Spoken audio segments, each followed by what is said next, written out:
Alright, what's up everybody? This is Amir from PotentNews.com. Let's talk about the new moon that's happening tonight at 21:55. That's 9:55 p.m. Eastern Daylight Time. And here it is with the mean nodes and the mean Lilith, and here it is with the true nodes and true Lilith. So let's look at that, and if we have time, we'll compare. They're not really that different. Nothing really changes. It's just lines get thicker. Certain lines get thicker a little bit. Maybe like 7 is different than 5. You got two fives here together, so we'll get to that. Anyway, so let's fucking make this zoom into the most immediate shit. And also, there's a few things that should be said to give this more context. And of course, the big picture is that we are in universal year 8, and that is connected to Saturn. So that is a lot of the energy that we're dealing with all year. And the other thing that is worth talking about, which relates to this and relates to Saturn, is now we are in universal month 8. And so we're in universal month 8 inside a universal year 8, so that means a lot of Saturn, a lot of heaviness. Excuse me.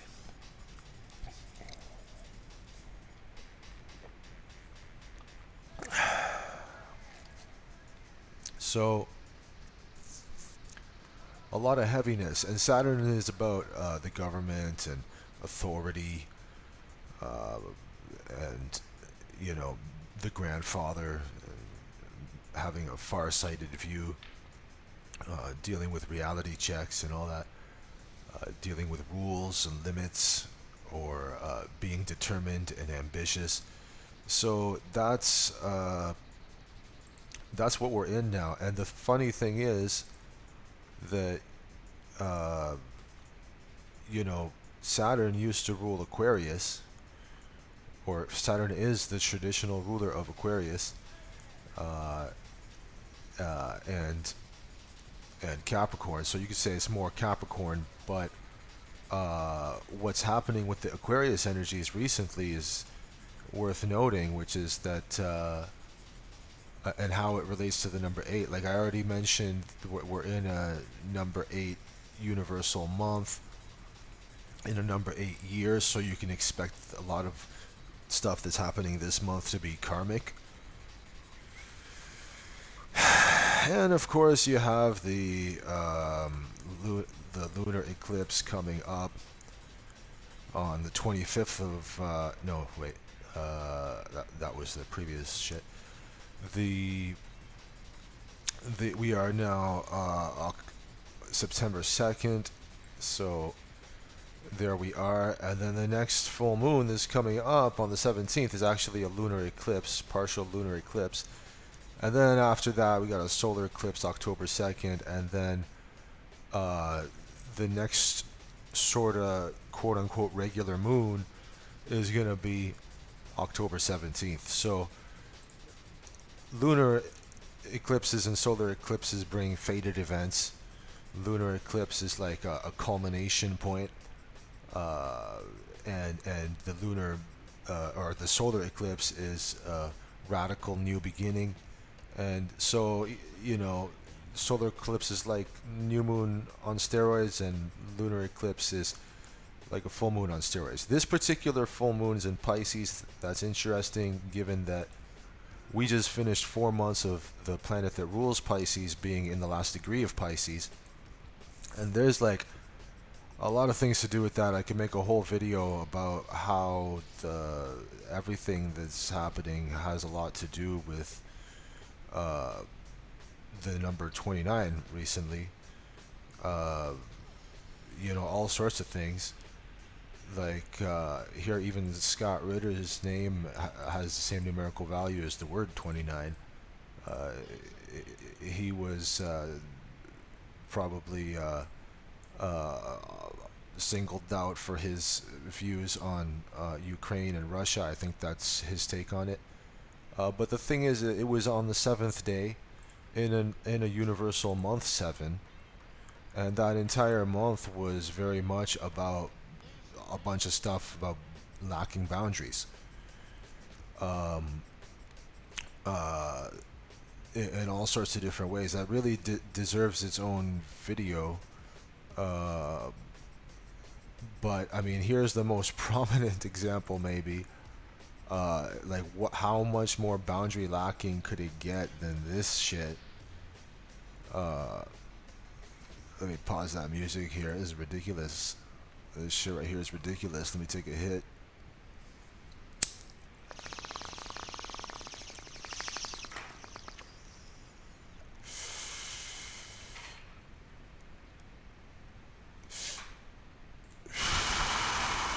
The city is applying pesticide to reduce the threat of the West Nile virus. To minimize exposure to the pesticide, please go indoors immediately until the trucks have passed. People, you run into trouble, give me a call.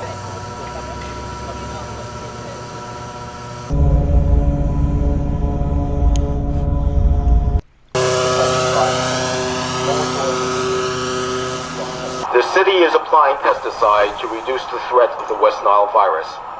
To minimize exposure to the pesticide, please. Like, what the fuck? Like, really? You know.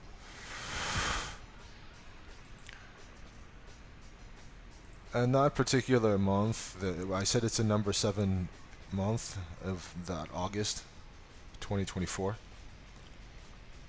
So it's interesting that since that number 7 is connected to Mercury and Neptune, both Mercury retrograde stations fell entirely within August. So that's interesting. It doesn't always happen that way. Here,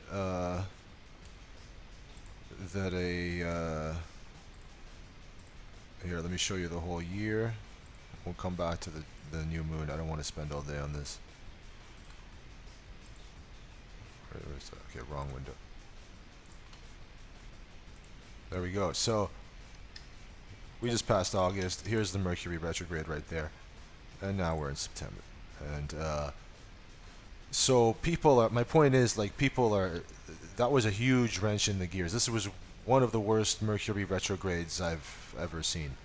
The last one was shitty too because it had the solar eclipse. It was in it on April 8th, but this one was connected to the numerology of that month. So, and I was not surprised to see a lot of those events unfold in Universal Month 7 because I already showed in my second last video that I released at the end of 2023 a lot of examples of the number 7 energy playing out in 2023. Of course, that was a universal year 7 because 2 plus 0 plus 2 plus 3 is 7. So none of these boundary lacking stories surprised me that much, and all the stuff with the Olympics,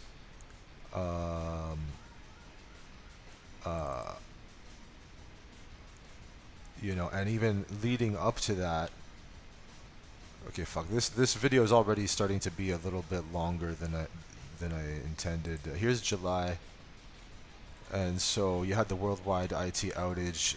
You know, that was on July 19th, as we were like 2 or 3 days into the pre-shadow portion of the Mercury retrograde, and also there was that Paris power outage. You know, a lot of things that were Mercury retrograde related. And you know, also I should say really quick, CrowdStrike was actually formed in 2011, which is the same year that Neptune entered its home sign. So isn't it interesting that when that planet gets to the last degree of that sign, right around now, that's when that outage happened, and like I said, a lot of annoying stuff. Fucking Ferris wheel catches on fire at a festival in Germany. Um, Arson attacks in France back in July. This is all leading up to that Mercury retrograde. But my point is, this whole zone was extra grindy, and now people think that that this is gonna be less grindy, maybe if they're too focused on the Mercury retrogrades. But if they know that there's on the 17th a lunar eclipse coming up in the zodiac sign of Pisces, which particularly that energy has been tested a lot in the last 4 months. Like I said, I could show you all sorts of examples about why uh, this number 29 is ending up showing up. Like that CrowdStrike, we just showed you that connection with Neptune and CrowdStrike. Well, that was with Microsoft, and Microsoft is like Bill Gates, and the word Gates equals 29. And of course, Trump has his 29-degree rising sign.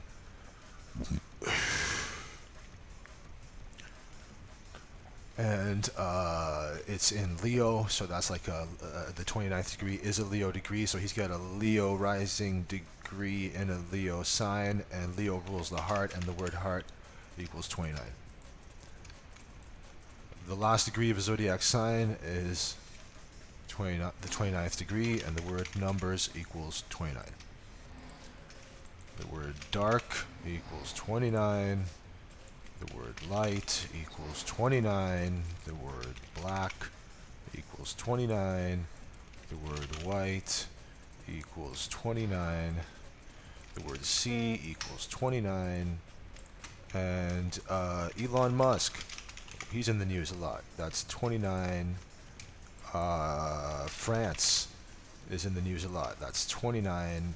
So I could go on and on and on. I'm not going to make this about that. Although I can't resist pointing out also that, Hezbollah equals 38, which is in the same category as 29, because 3 plus 8 is 11, just like 2 plus 9 is 11. And you can see here 29, 38, 47. These numbers show up often in this kind of stuff. I mean, even here,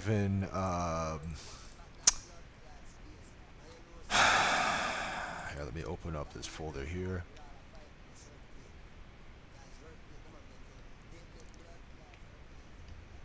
Even you got Joe Biden is the 47th vice president of the United States. So there's a 29 there. Even there's a 29. I was gonna save that for another video, but fucking. So anyway, yeah, I could make a whole video on this. This is really long, and I should. But here you see another 29. There's just 29s all over the place in this fucking situation. Like fucking, over a year ago, there was a guy who jumped in front of the motorcade outside of Miami courthouse. This guy here. Then if you pause the video, zoom in on the back there, the 29. So I mean. And that was on the 13th day, and Trump is life path 13, and the assassination attempt a year later-ish occurred on the 13th day, and that was during the time when the moon was half empty, half full. It was July 13th. There's 6:48 p.m. right there is when we were exactly halfway between the new moon and the full moon. So on and so forth. And then it approached the only 29-degree full moon of the entire year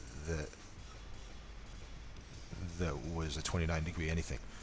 And that goes for new moon also. There's no new moon in the 29th degree at any time in that year also. And again, 29th degree is a Leo degree, 10th degree is a Capricorn degree, 22nd degree is a Capricorn degree. So that's government related, so that's why I'm saying Biden dropped out of the race there at the 29 degree. And then 2 days later, you had this fucking shit. And then after this, I really will go into the uh, the fucking chart for uh,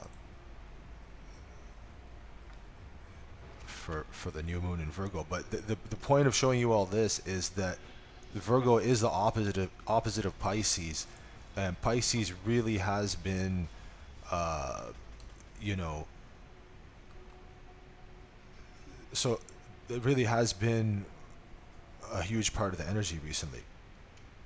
And this happened 2 days. You probably saw this already, but it happened 2 days after that only 29-degree full moon of the entire year, which happened to be in Capricorn, which that sign happens to be ruled by a planet that's connected to the energy of universal year 8, which is what 2024 is.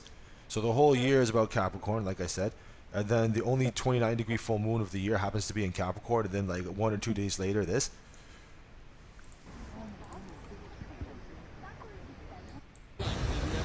really deserves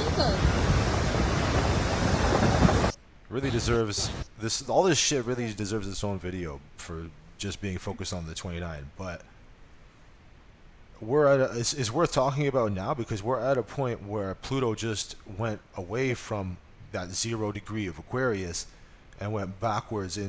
So it was already going backwards, but it's gonna go into the previous sign, which it already gave us a taste of before a number of times. But regardless, that is the 29th degree. So after 4 months of 29-degree Neptune, which is Neptune is illusions and compassion and imagination and art and the dream world and escapism and drugs and psychic energy and being too sensitive and all that stuff, that has been like a big soup that's been kind of swirled around the last 4 months, and then 2.5 months now of 29-degree Pluto in Capricorn.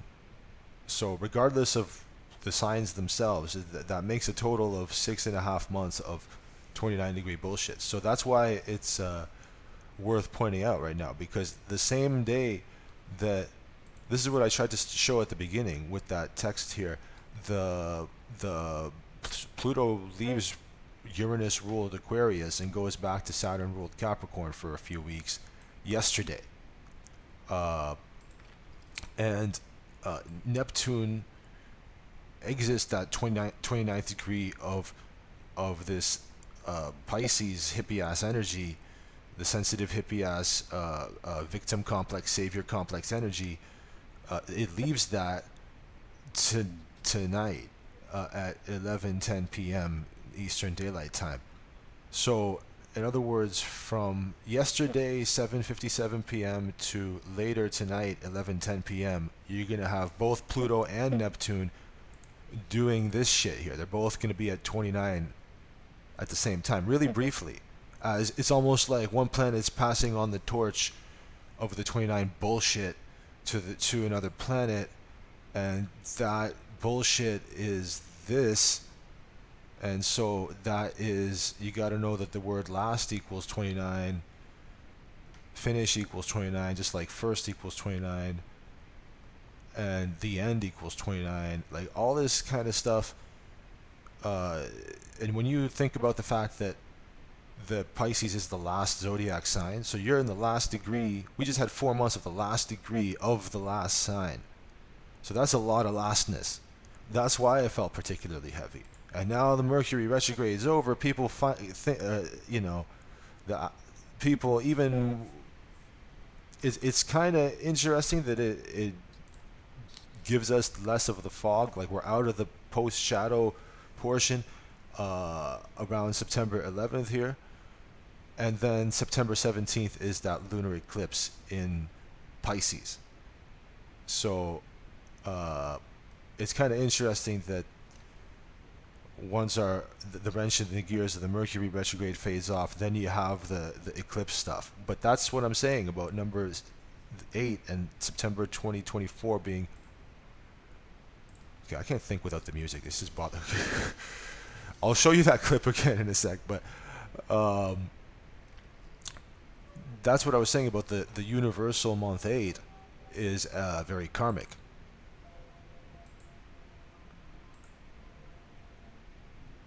And that's why already you see an example here: a cell phone and vaping ban in schools starting September 1st. So that's kind of, rules, energy, and about limits and stuff like that. And I'm sure, we'll see more as we go along. This is all the boundary lacking stuff in August that I picked up that you can browse through at potentnews.com if you click the brain button there. This is the July stuff. Uh, uh, a lot of the stuff that was happening around the time of the assassination attempt on Donald Trump. And June had a bit there, and then May, I released my last video around early May, May 3rd. So as we went through along, a lot of this stuff happened that related to that energy of the number 4. So yeah, people should expect this to be karmic time and be heavy. And now Pluto, which is transformation, it's hold on, did I finish with this text file? Yeah, the other thing I wanted to say is that while this is a universal month 8, it helps to know that we're already halfway into the here's Saturn right there, we're September, so we're already around halfway into the retrograde period of Saturn. So Saturn, order and structure, discipline, is not doing its thing properly around now, or it's in a reanalyzing phase and saying what do you need to deal with internally in order to be able to deal with blockages externally better, or stuff like that. And Pluto, which is transformation, it's in its retrograde, so power and control issues and obsessions are a little fucked up, or you got a chance to reanalyze those. And at the same time as that's happening, it's bringing us from the mad scientist Aquarius to back into Capricorn energy. The let's find that Capricorn. Yeah, this. Back into, seriousness. And what do you need to transform, which is Pluto, in order to be responsible or determined? And it's like also, with that number 7 month, that's not just the Mercury underlining, but it's underlining Neptune. And we already pointed out how that's like 29th degree for 4 months. But the thing is also, you had this kind of stuff, these videos where it's really Elon Musk's own AI system creates video of him and Trump committing armed robbery. So you have, a lot of you saw this already, but it's pretty realistic, and it's very emblematic of the transformations that are coming via Pluto and Aquarius. So it's interesting that this kind of stuff pops up right around the time that we do get here, maybe I can put that there.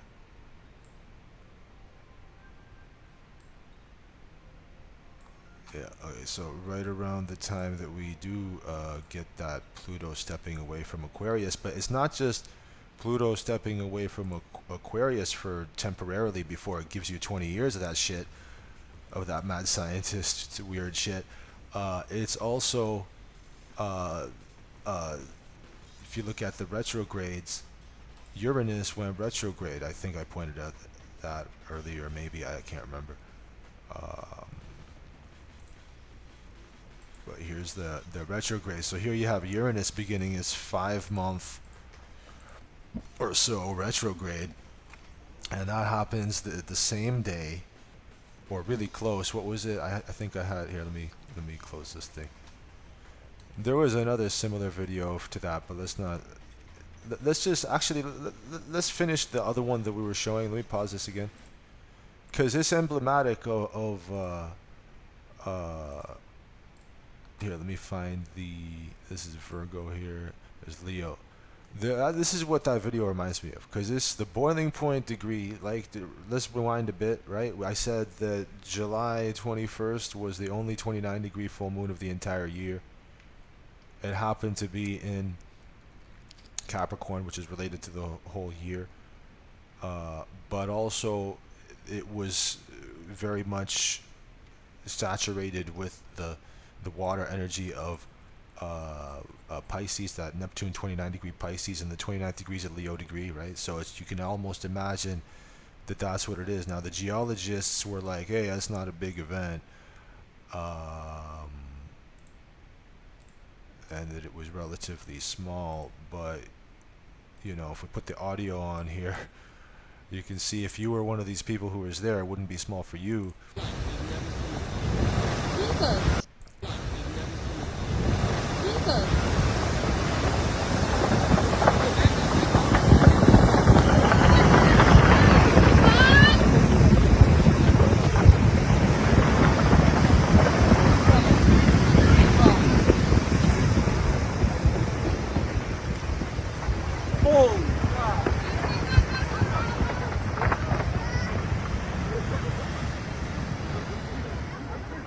I work in the dark. Never. That's like scary. That's never. I don't know if that's never happened before. Okay, so I don't know how frequent this is. People like Dutch Sense on YouTube are probably more experts in this area. I feel like I've seen him cover this kind of stuff in the past. But the point is just the timing of it for me right now. Really, I can't separate it from that full moon being the only 29-degree full moon of the entire year, and that happening to be in a sign that's related to the numerology of the year.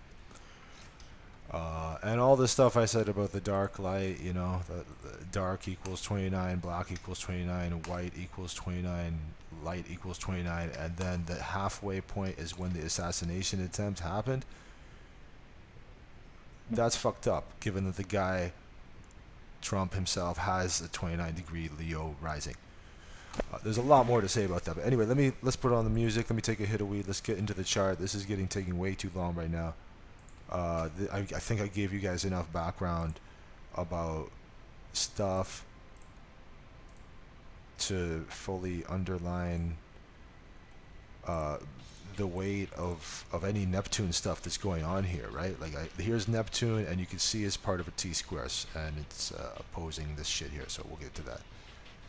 But everything we just showed about Neptune, just remember that when we talk about this. And note that this thing here is also really close to 29. But anyway, let me pause this video and refill my coffee. I'll be right back.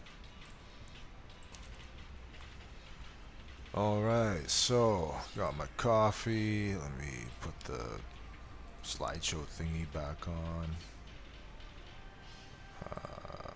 Alright. Maybe I'll... Actually, let me see if those... Okay, that's cool. There we go. Okay, so here is the chart. And let's just fast forward to the Virgo. Well, this is kind of more the negative shit about the Virgo, like I mentioned earlier. Let's fast forward to the slightly more positive about purity and cleanliness and all that shit. So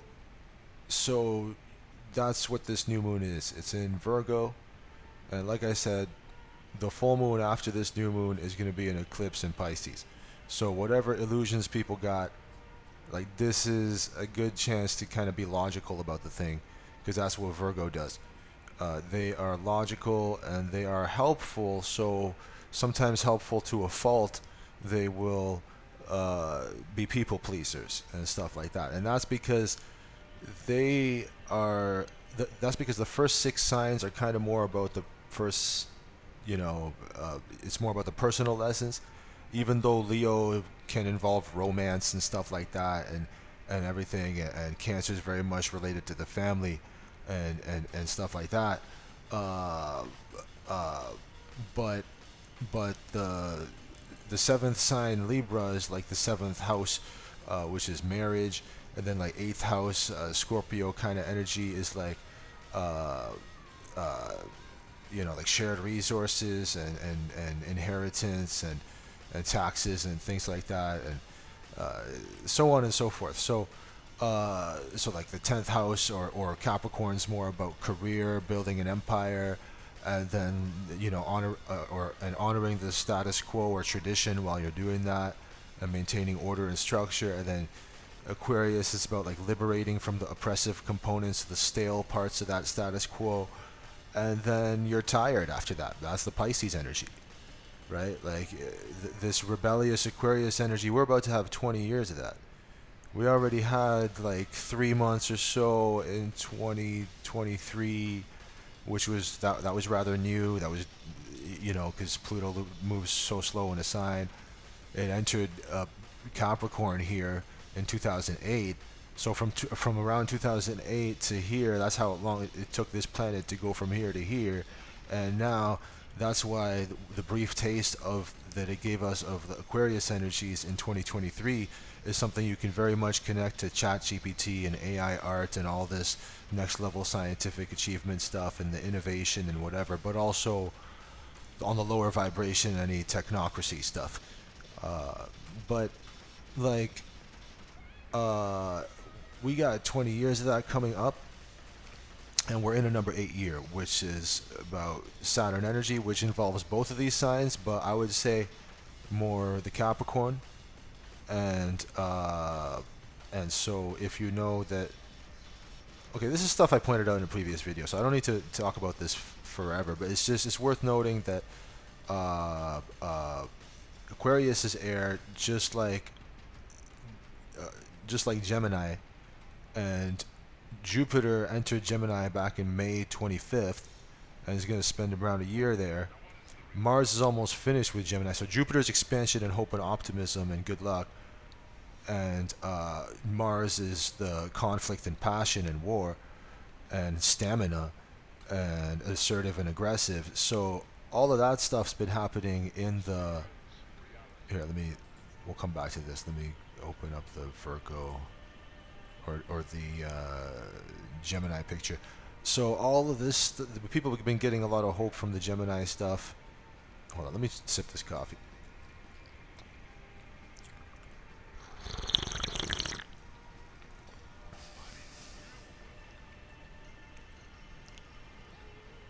All right, what I'm trying to say is that Pluto is about to spend 20 years in Aquarius. Already that has been amplified by anything having to do with this Gemini energy. Even though now Pluto is like, whoa, easy there, Aquarius. You're bringing a lot of revolutionary, weird ass stuff that we are trying to adjust to. So that's what Pluto's doing now. But by let's see the returns here. By so September 1st, yesterday is when it did what I just said, and then November 19th this year is when it's going to enter Aquarius.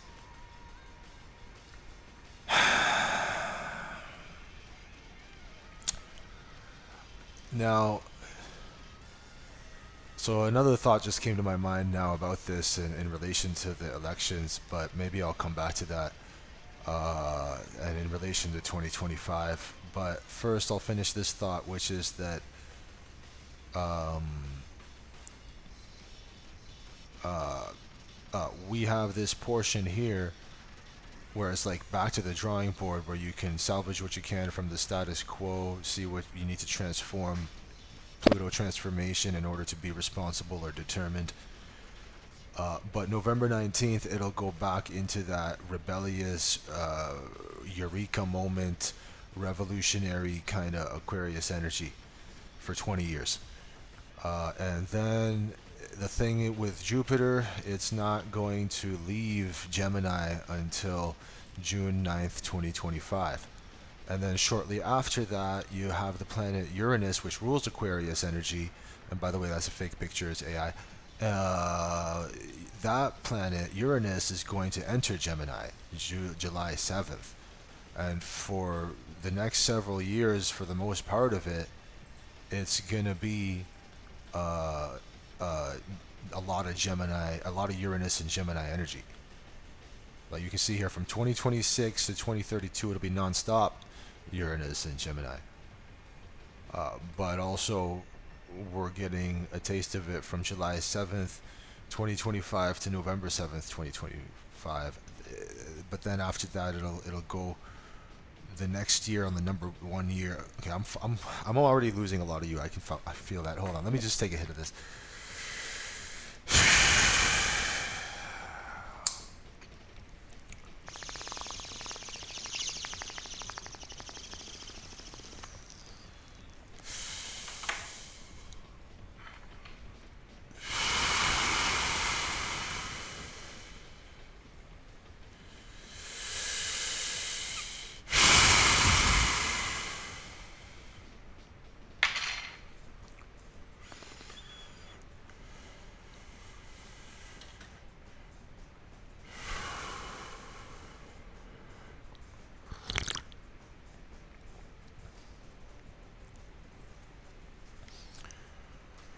Anyway, you can see the dates there. So, like, in other words, generally speaking, from most of July 7th to uh, uh, May 22nd, 2033, so from July 7th, 2025 to May 22nd, 2033, you're going to have a shitload of revolutionary Uranus energy coming from communication, Gemini kind of stuff, social media. You can say social media is already an Aquarius Uranus thing anyway, but Geminis love to use it very much too. Maybe more than Aquarius is. I don't know, but the like probably the inventing of it is more the Uranus Aquarius type of energy, anything to do with computers and stuff like that. But the using of it, probably Geminis get off on the using of it more.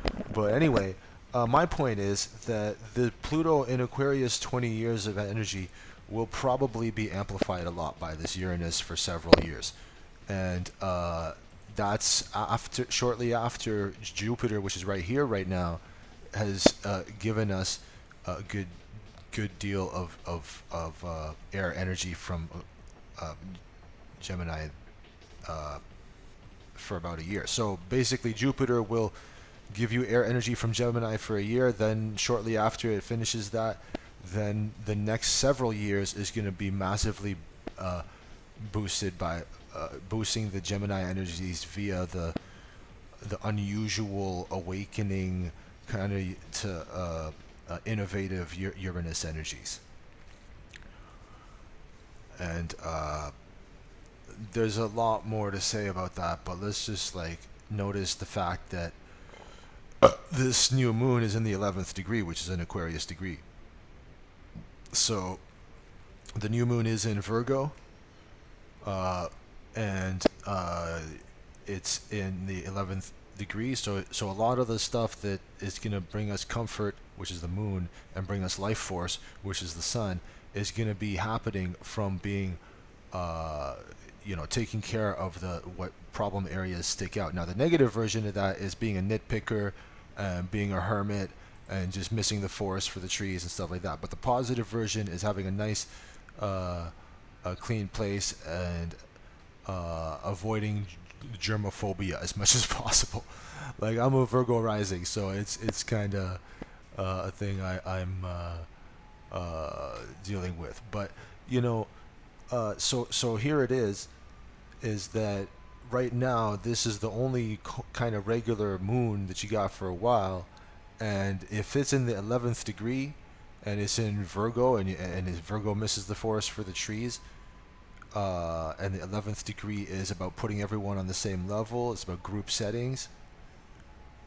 Maybe this is a chance to clear the air about group settings, or notice where you might have some illusions in the area of Pisces, because this is basically part of a T-square. It's very, this part's kind of faded here, but it's basically a T-square, and so that means that although the moon and the sun are in the same spot, Saturn, which is the grandfather in seriousness and reality checks, is in the opposite spot. In other words, people feel like they're getting their order and structure by being like a Pisces and being like a hippie, go with the flow, just forgive everybody, forgive everything. And maybe sometimes you do need to tap into that energy or whatever. But maybe you're spreading yourself too thin also, because Saturn's about boundaries, and it's already been in Pisces since early 2023. And what's interesting here is at the 16th degree, and that's a Cancer degree. And that's not, I'm not saying that's the only day that Saturn will be at the 16th degree. What are we looking at here? We're looking at September. So you can see here a good chunk of this month Saturn's at the 16th degree, but it's that is a Cancer degree, because each degree is like a zodiac sign. So the first 12 degrees is like the first 12 signs, and then the 13th degree is like back to the first sign again. The 14th degree is the second sign again. So the 16th degree would be a Cancer degree, and that's ruled by the moon. So it's interesting that, you know, that it's opposing the moon and the sun here with this new moon. And that means an opposition, you know, since this isn't the most tight aspect here, we'll get to that later, but generally speaking, opposition is compromise and integration and polarity. So although you're getting life force from organizing your sock drawer and from working on your income and like improving your nutrition or your workout routine or whatever, if you're doing that in a way that's missing of the forest for the trees, then you're gonna feel like this. But at the same time, if you have been spreading yourself too thin emotionally, then you need to know when you are being escapist and escaping from that reality about the fact that you're being a shoulder to cry on for too many people, or that you're just tired because Pisces is at the Pisces energy is about the last sign. It's at the end of its journey. So if you look at it like a story, and you know Virgo is more about doing your chores and shit like that, then you know that if you did kind of skip out on doing some of your chores or dealing with contracts or you know, clearing the air about something, then you can expect yourself to be more kind of on the escapist side maybe now. But like I said, it's a number 8 universal month. So and that's in a number 8 universal year. So that puts heavy emphasis on what Saturn's doing, and that's probably another reason I'm pointing it out now instead of later.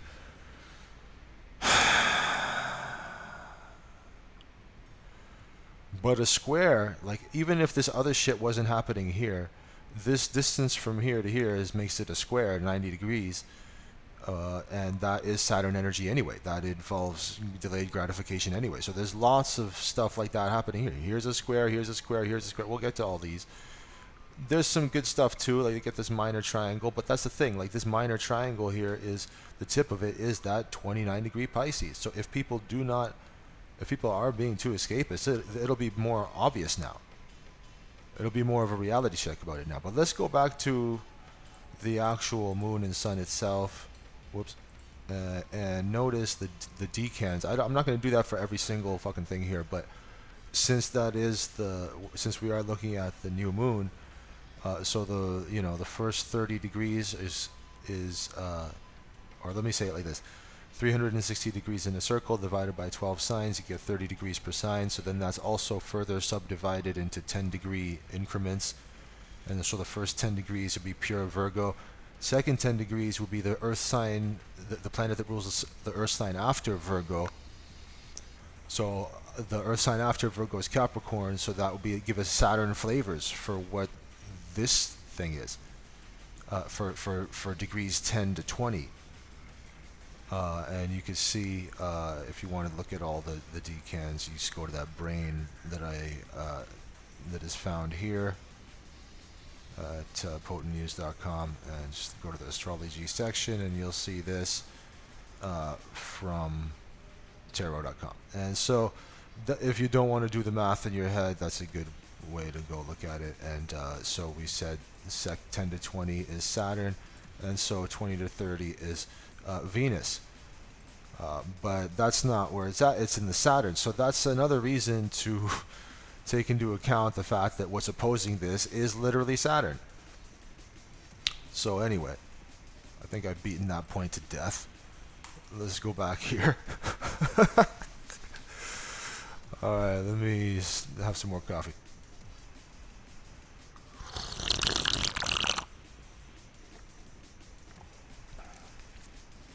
I apologize if you don't like to hear the sipping sounds, but I really don't care. That's okay. So here's so the new moon is all about taking care of the problem areas, cleaning your place up, doing improvements, being helpful, being logical, and being of service. You're not going to feel comfortable or life force if you're not being somewhat useful. Like I said, our minds are on having fun, and our minds might be still like dramatic because that's Mercury, and that's also an Aquarius degree, that 23rd degree. And by the way, also, if you want to see all the degrees, just go to that brain database, astrology degrees, and then you can look at them fast that way there. If you don't want to do math, astronumerology.com will help you out there. So anyway, that 23rd degree is a Aquarius degree. So okay, so in the interest of time, I'm not, like I said, I'm not going to look at the decans for this shit, but I can't help but notice the degrees because I don't have to do math when I see that. And so, and I'm also, my sun moon midpoint is the 29th degree of Virgo. So since Virgo is about analysis and looking at specifics, I think I can get a lot from these degrees. So like for example, is it a critical degree here for? Okay, hold on. Let me take a hit of this.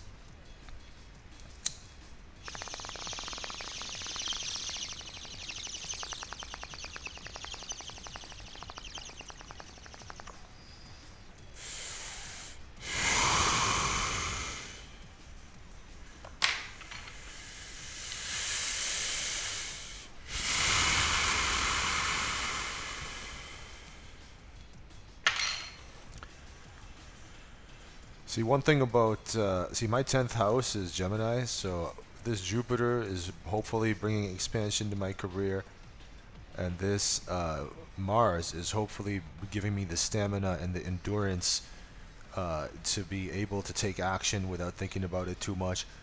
So, but they're both in Gemini, which is connected to the lungs, so that's why you see me here like it's not the easiest thing in the world for me to present this information to you.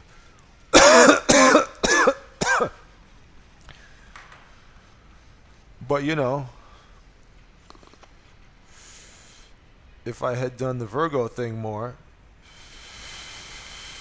and had a nice clean bubbler and took the time to clean this bubbler here, then it wouldn't be as dirty, and maybe I wouldn't be coughing as much. But anyway, let's get back into this. So, but that's the other thing about Virgo energy is they're too critical about themselves. They're too self-critical, and you know, it's interesting here. Virgo, Mercury is what rules Virgo, so a lot of what's happening here, you know, that's maybe one reason I'm gravitating towards this more than this. I don't know, but even though these things are 29, but almost this one's 28, that's 29, but But and by the way, the 28th degree is a Cancer degree too. So that's like a lot of the things that are getting people to be either passionate or assertive or aggressive or having conflict situations. That is also around this time at a Cancer degree. So it may have to do with the home and family, uh, or with women, or with the mother, or anything like that. So and also uh, that is a square right there. So that's one of the thicker parts of the T squares that's happening. So basically, a T square is if you go to that brain section, fucking T square, you'll see here it's two squares in an opposition, and so it's tight. It's kind of hard to do whatever is in this area of a T square. So it's hard to do any conflict situation right now, uh, uh, as it pertains to Gemini energy, which is adapting mentally, and also as it pertains to uh, the Cancer energy, and being able to recharge your batteries. Now, Mars is about to enter Cancer after, let's say, Mars enters Cancer on September 4th, 3:46 p.m. Eastern Daylight Time, and it does not have a good time in Cancer. So a lot of people are maybe subconsciously feeling, and Neptune is about the subconscious, and mysticism, and altered states in the dream world and all that. So a lot of people that are tapping into that 29 degree, if they're on the positive side of that 29, then they got mastery and wisdom about that area, about being using your intuition, which is Pisces, doing artwork, being forgiving without it being so taxing on your health or whatever, because Pisces is related to the lymphatic system. But the particularly also Mars is what rules Aries, and Aries, Libra energies have been what the nodal axis has been in since the middle of last year. So being able to juggle being assertive or aggressive without stepping on toes or bulldozing, but at the same time, being able to tap into diplomacy without appearing too superficial, that's a delicate balance that people have been that was really tested the last solar and lunar eclipse. But 2023 was a number 7 year, which was related to Mercury Neptune energy, and 2024 is the number 8 year, which is more about the reality check energy and rolling up your sleeves, doing hard work. And we're already in a particularly thick part of the year in terms of how many planets are retrograde all at once. So a lot of things in terms of the long term are kind of foggy at this time, and that might make people extra discouraged. And although there is not that much at this time, particularly in Cancer,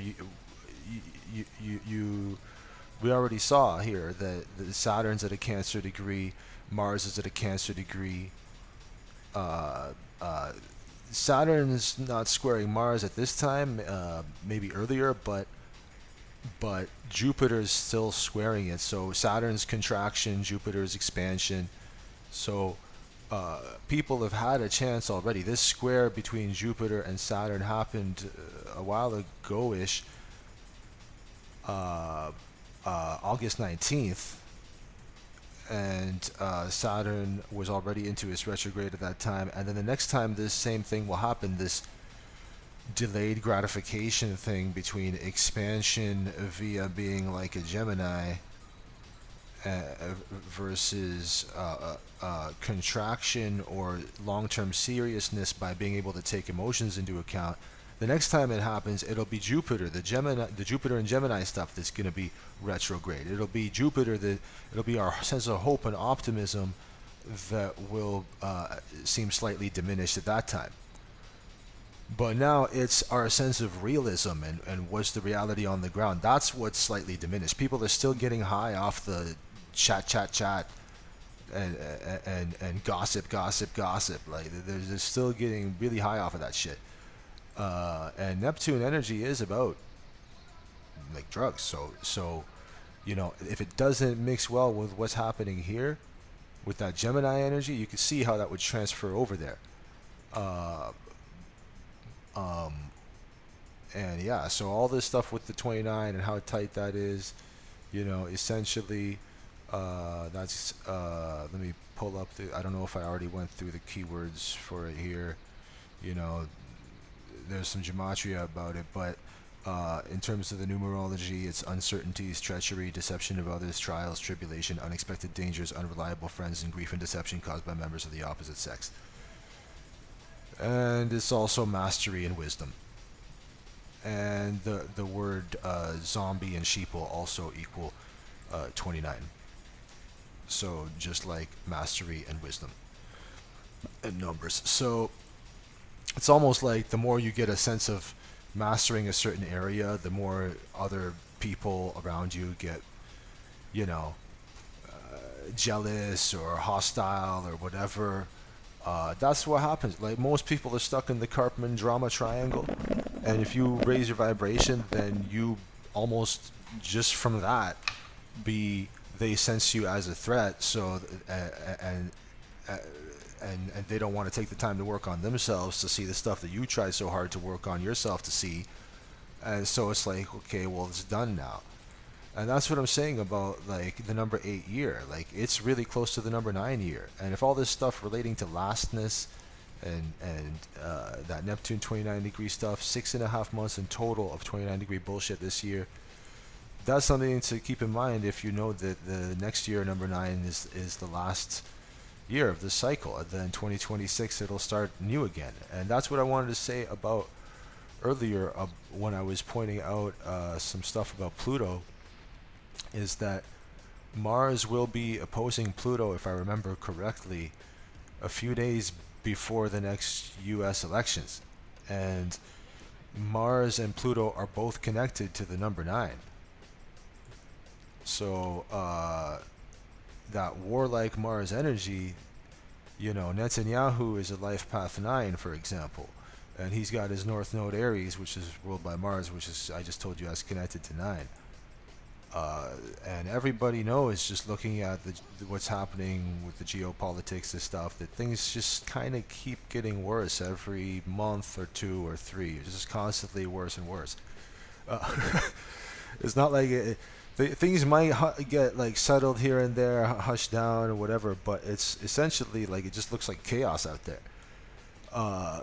That's my opinion anyway. Like, but the only thing that makes it less chaotic for me is noticing these universal these universal year numbers, and particularly, I did point out in previous videos that any recent universal month 9 was particularly bloody in terms of the genocide and things like that, or at least attention being put on that stuff.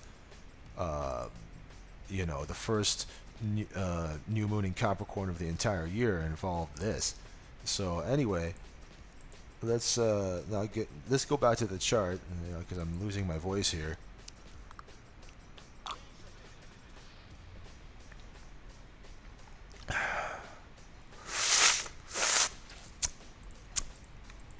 How far is this video now? It's fucking an hour. Gee, oh my god.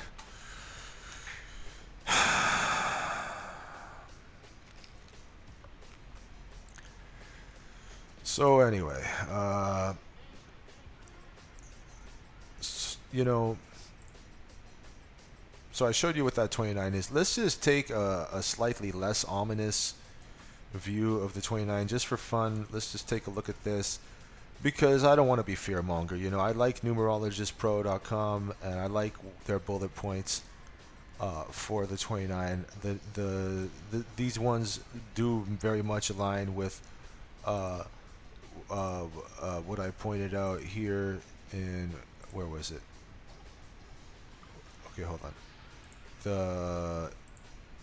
Here's another area where that same definition is. That definition of the 29 that we read earlier comes from this, which is from professionalnumerology.com. But if you don't want to be too fearmonger about it, look at this part too, and just keep that in mind as I take a sip of this coffee.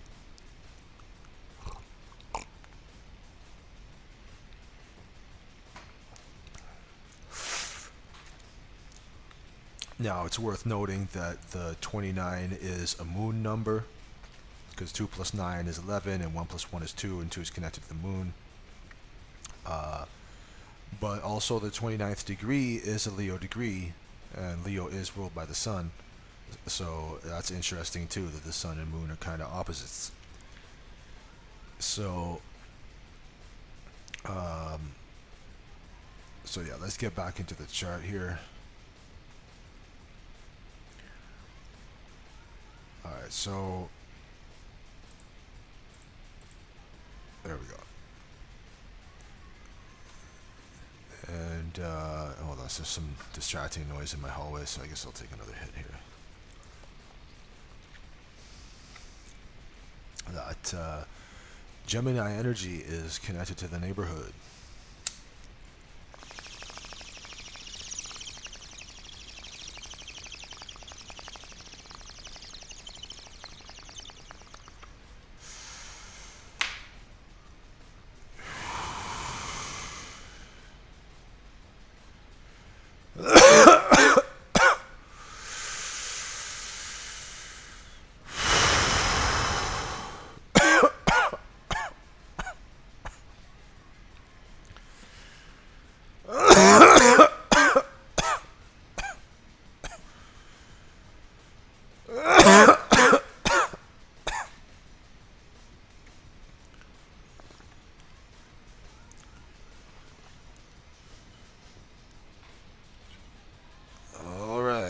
Let's get back into it here.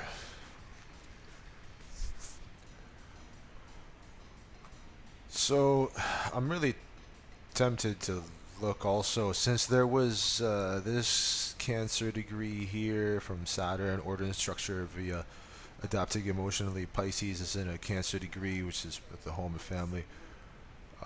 This, we said that the 28th degree is also a Cancer degree, and if it wasn't for the fact that this was part of a T-square, I probably wouldn't care about looking at the decan now. But let's just fucking take a look.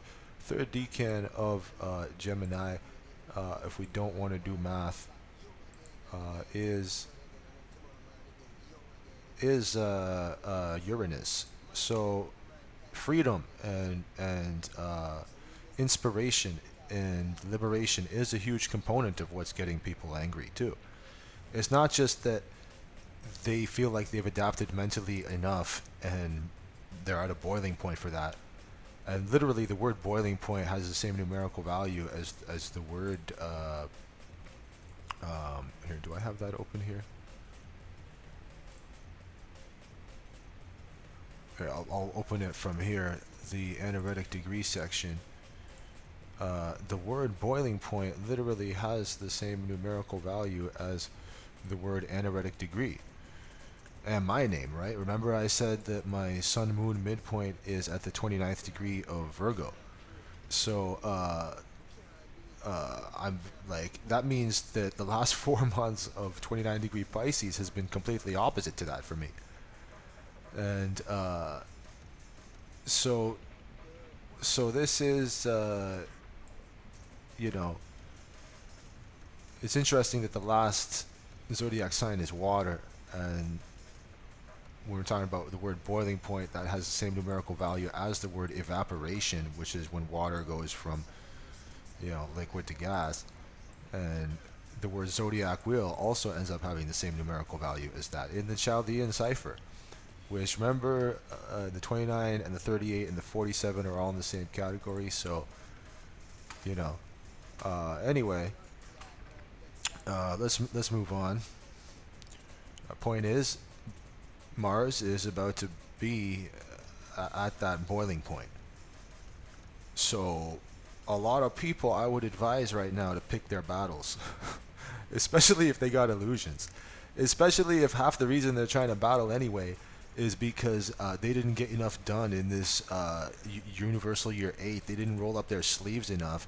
If they're like just kind of in a haze and they're bogged down by all the retrograde planets that are happening here, you know, like those kind of people should suck it up right now and just be happy that the Mercury retrograde is over and just try to get as much Virgo type work done and be as logical as possible, so that this illusions filled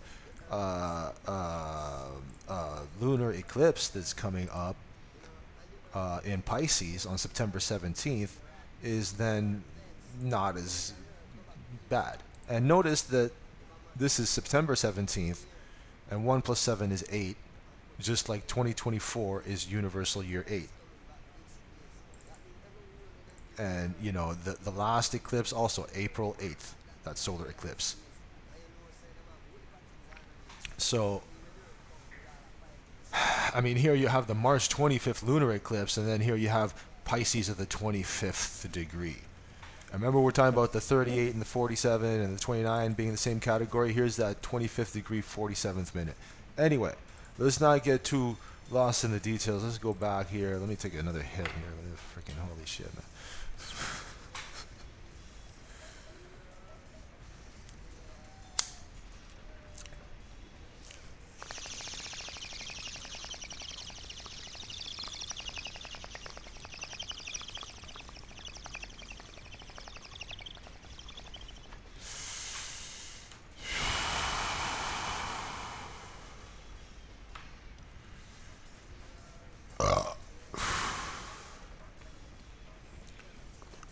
That was a horrible hit. I gotta clean this out.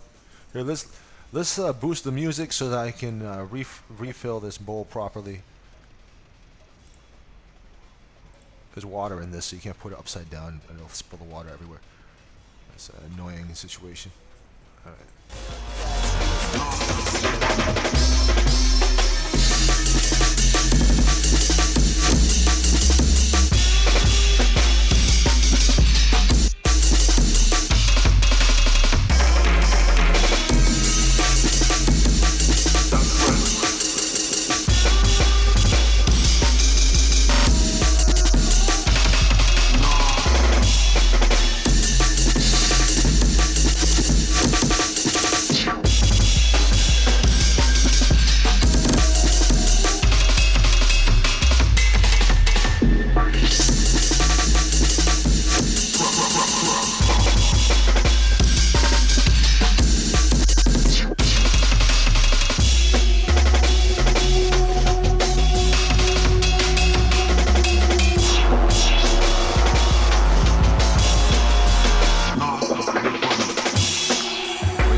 So let's get back into it here. So,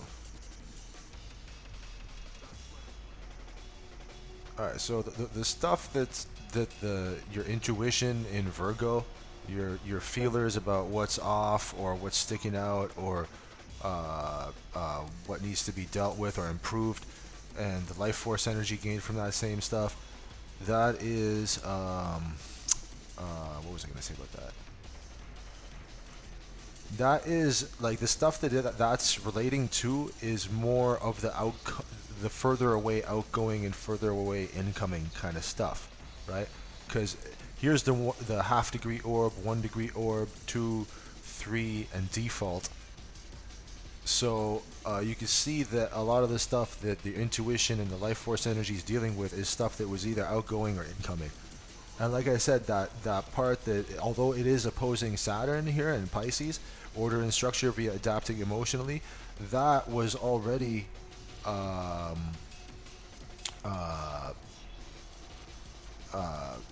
squaring Jupiter back in I think we said August 19th. Where is that? I don't think it was here. No.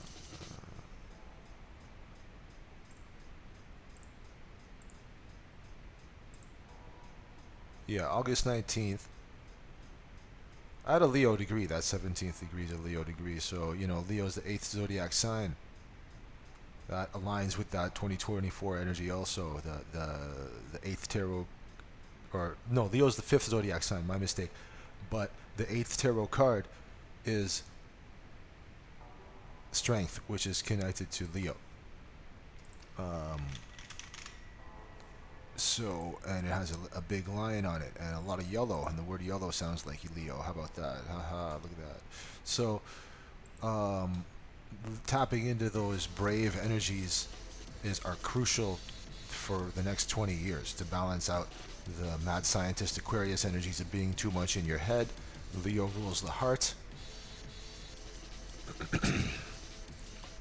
And even the word heart equals 29. I don't know if I pointed that out earlier, but so a lot of what's happening now with this 29 degree Pluto, 29 degree Neptune, you gotta be able to tap into your heart enough. Like I said, Mars about to enter that 29th degree real soon, before it then goes into Cancer, and then people's conflict energies are going to be kind of subdued, or they might feel more like they care too much about the person they're arguing with, or something like that, or maybe they should care more about the person they're arguing with, and they're able to tap into that care more. Either way, Mars is about to go retrograde near the end of this year. You can see that right here. And then 2025, which is related to the Mars energy anyway, the Mars and the Pluto energy from the numerology of it, because 2 plus 0 plus 2 plus 5 is 9, which is connected to both of these planets. So that Mars will continue to be retrograde for, looks like, a total of almost 3 months or whatever. So, but it doesn't go retrograde that often, and so that's another reason why people should be trying to not get too tense for the entry into 2025, because like I said, it is going to be a generally more warlike year. That's just what's gonna happen. I'm not saying, I hope I'm wrong, but everything that I see, like even and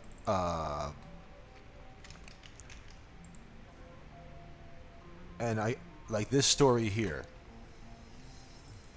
right?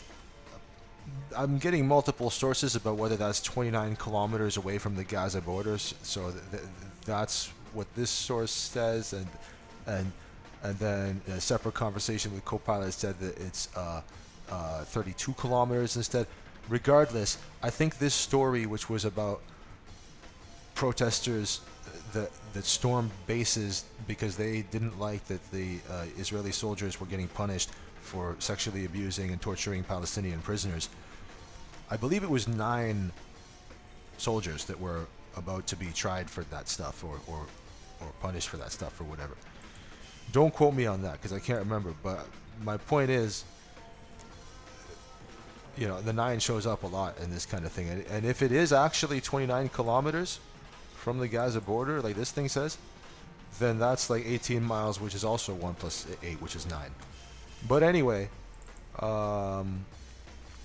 you don't really, I mean, if you go to the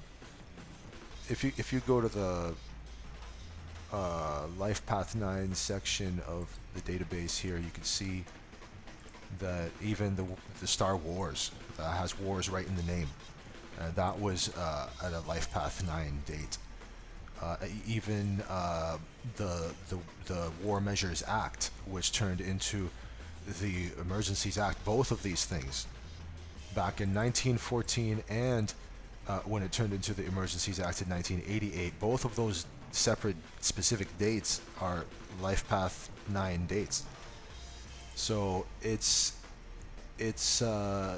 you know, on the positive side this, on the negative side this, but generally, you know, if you know people like Netanyahu are life path 9, then that even if he is held accountable and whatever, there's still, if the kind of population that's there is the kind of people that do the storming of the that we mentioned earlier, like then is it really just all about Netanyahu, really? Anyway, I'm getting too all over the place here. I realize that. Let me rewind a bit and let's get back into this.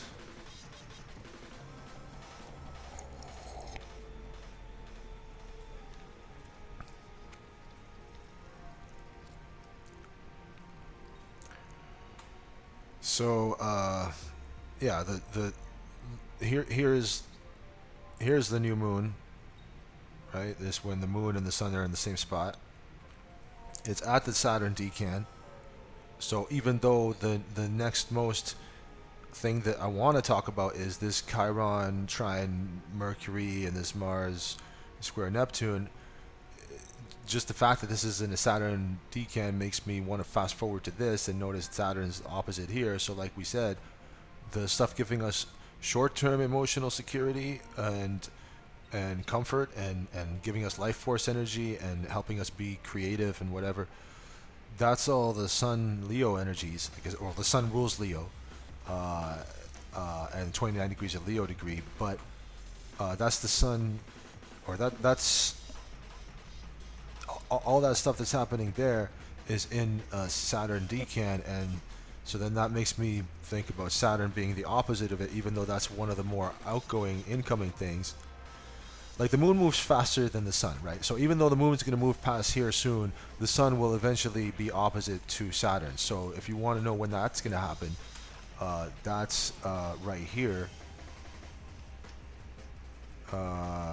Where's that? So we are August. We are September now. Here's September 2nd, and here it is. Sun opposed Saturn. And look at that on the 8th day, or at least in the Ottawa time zone, because it's 12:34 a.m. on September 8th. But anyway, and that's in that Cancer degree too. All this stuff about Cancer. So this a lot of the opposites are popping up. If this year is about Saturn Capricorn energy, then you can expect a lot of stuff to pop up relating to the Cancer, the opposite of Capricorn, which is the Cancer and the home and the family and the mother, and also if this year is related to Saturn energy, and Saturn is the traditional ruler of both Capricorn and Aquarius, and we know Aquarius is spending double the amount of time this year in or we know Pluto's spending double the amount of time this year in Aquarius versus last year, and we know it just recently stopped doing that, but that's not exactly relief because it's going backwards, so it goes into that boiling point 29 degree bullshit that we thought we were done with earlier about this this seriousness to be responsible and determined and actually take care of your shit and improve and look at the long run and what are the results, what's the plan, what's the resources, what's happening here. Like, is it really, are people in La La Land? Because literally the word Pisces has the same numerical value as the word La La Land, right? So this is something you really got to question right about now.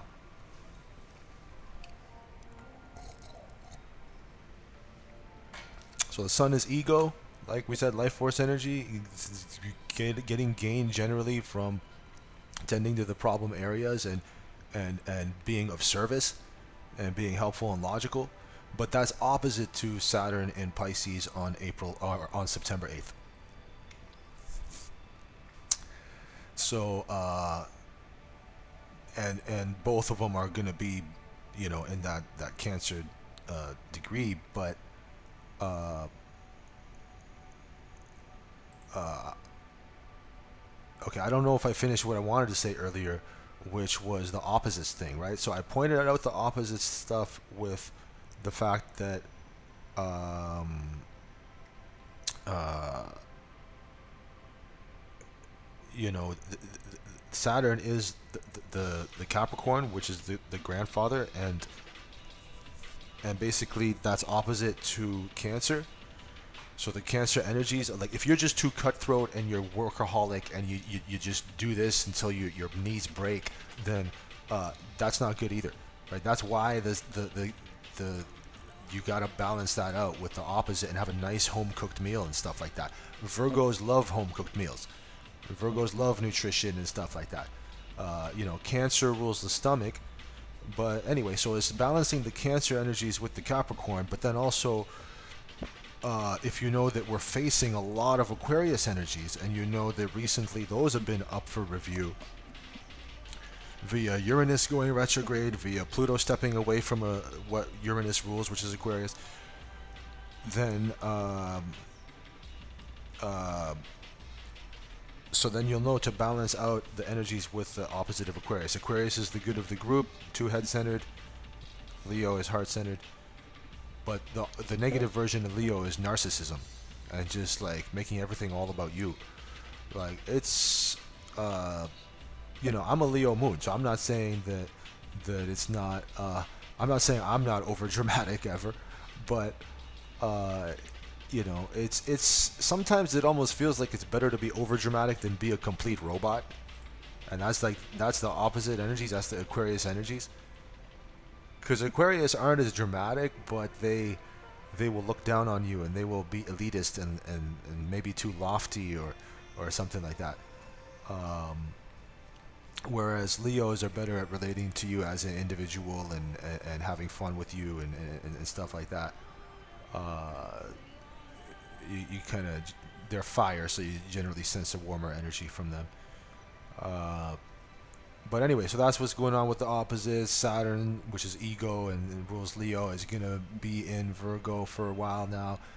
We're in Virgo season, and that's going to be opposite to long-term order and structure, Saturn, and reality check energy via adapting emotionally and being compassionate, or maybe you're getting your order and structure from doing art or upgrading certain rituals you do, or getting serious about prayers or whatever.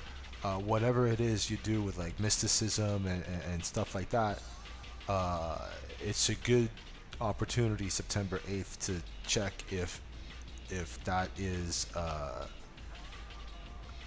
if there's too much ego with that.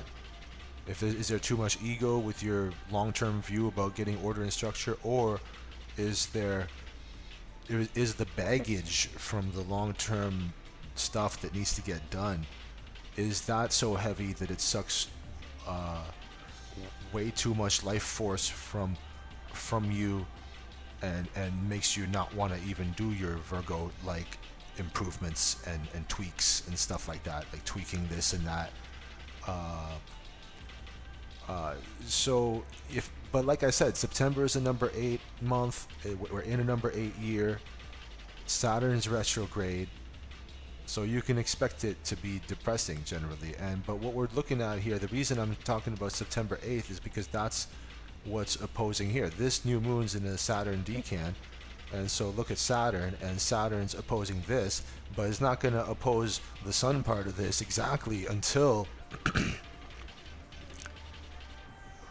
until that September 8th. But right now, that opposition between order and structure, Saturn adapting emotionally and having to compromise that with all the chores you got to do, or bringing just having new beginnings in, let's say, Aquarius like situations, because that's the 11th degree, balancing out power dynamics in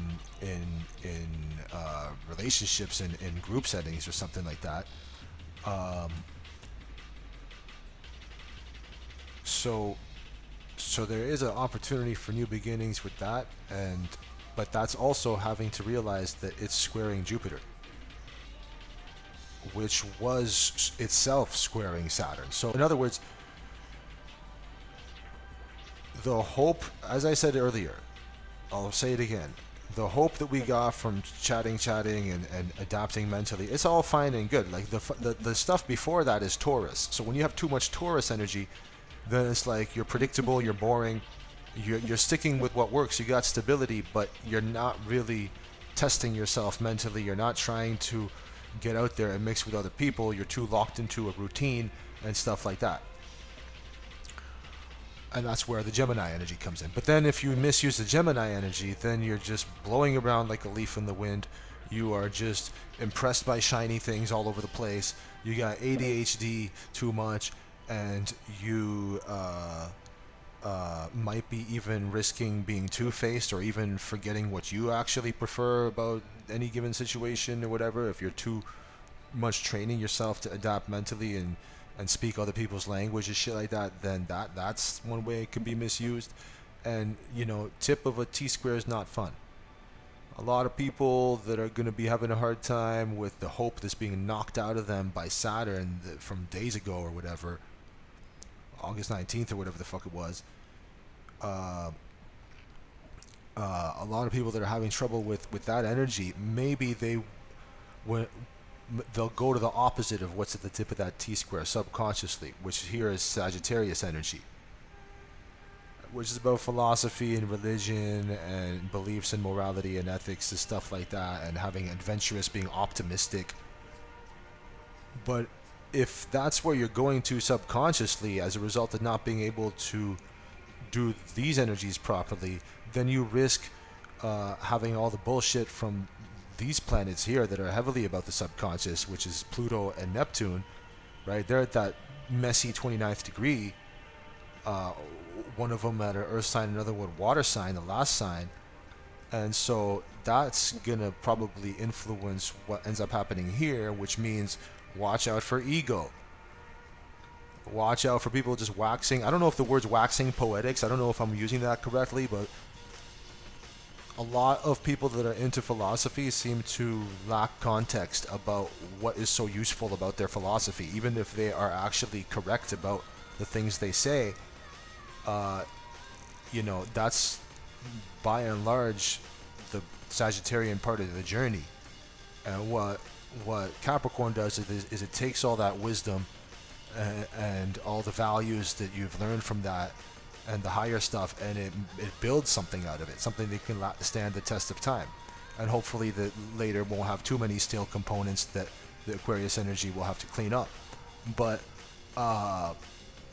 people can get a little holier than thou right now, maybe, if they aren't able to manage the overthinking or over talking by themselves, or that's happening from themselves or those around them. So they might get preachy, they might get and I'm not saying I don't have to watch out for this. My Mercury's in Sagittarius, and so is my Uranus, so I'm trying to avoid that too. But also they might burn themselves out too. Like fire signs can do that. So if you want to go like Sagittarius is about higher education and all that, like we said, religion, but morality, ethics, philosophy. But you could either get a big ego about that stuff and appear holier than thou, judge, jury, and executioner, God complex, or fuck,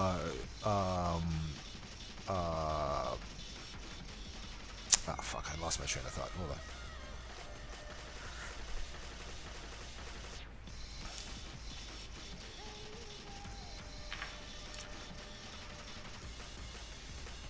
So, also like Jupiter rules Sagittarius. So the fact that it's in the mix here with it doesn't have a good time with Gemini, and so that would make this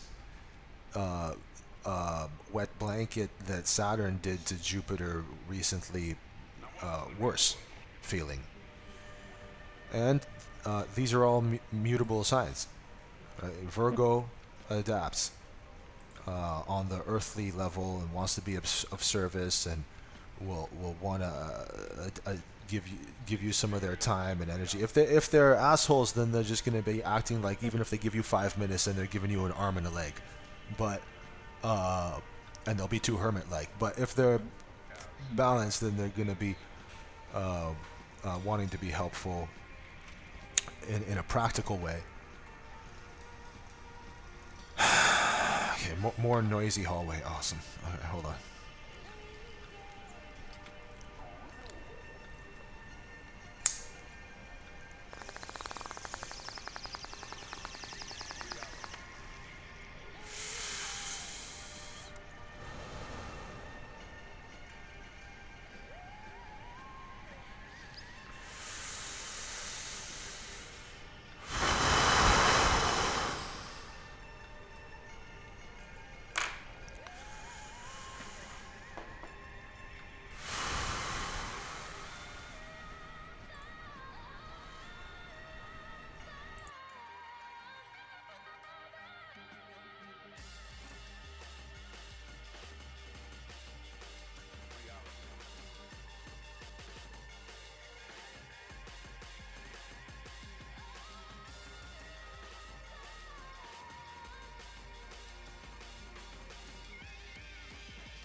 Alright. Holy shit. I really hope this, all this Gemini energy doesn't keep making the neighborhood extremely noisy all the time. Let's see if it will.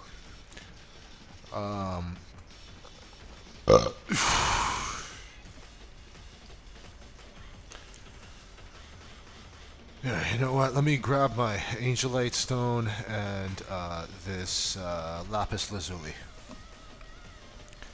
Maybe that'll help me wrap this up. It's already been like an hour and a half. Let's see if we can fire through this real fast.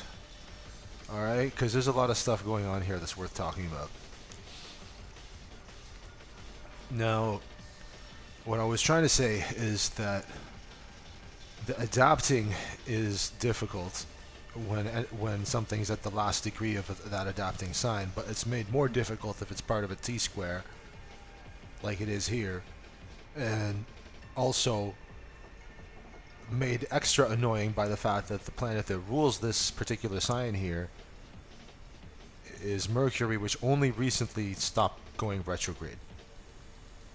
And so it's also in Leo, which is ruled by the sun, and the sun's having this opposition in this T-square. So it's not easy energy for the Leo energy, not easy energy for the Gemini energy, but the thing is, I mean, recently we had like a Grand Cross situation with, I forget exactly when that was, like maybe 2 or 3 weeks ago, I don't know. But we had recently stuff happening in all different adapting signs, like Sagittarius, Pisces, Gemini, and Virgo. And that's probably more difficult than a T-square. But that's like 2 T-squares in one, right? That would be like this.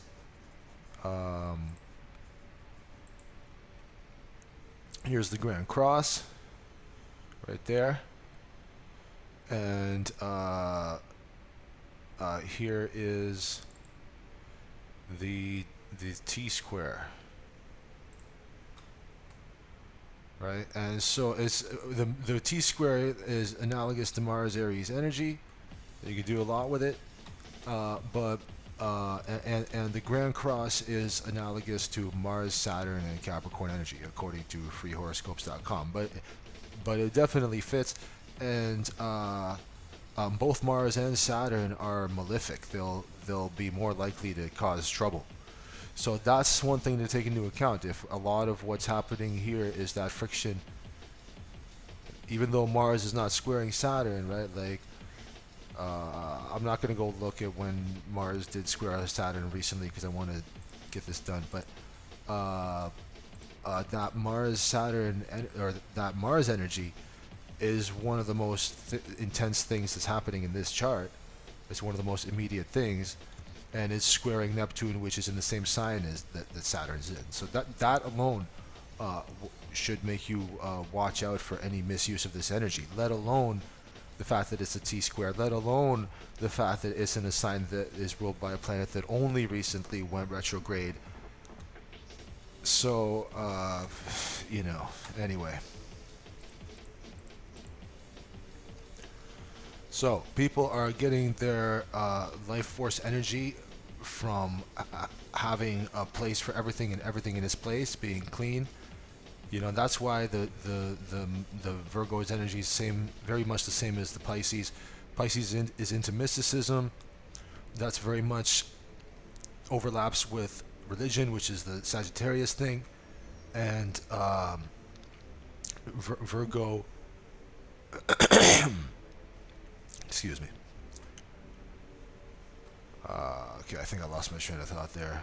What was I saying? I was saying, yeah, the opposition between these are the same, because any opposites are the same. So the Virgo energy likes to be clean because they say cleanliness is godliness. And that's like the religious kind of part of this, but they're all about adapting and learning and stuff like that. So keep that in mind. That's a heavy time, new beginning for learning. Just don't expect not to have a wrench in the gears on September 17th when you have the faded lunar eclipse.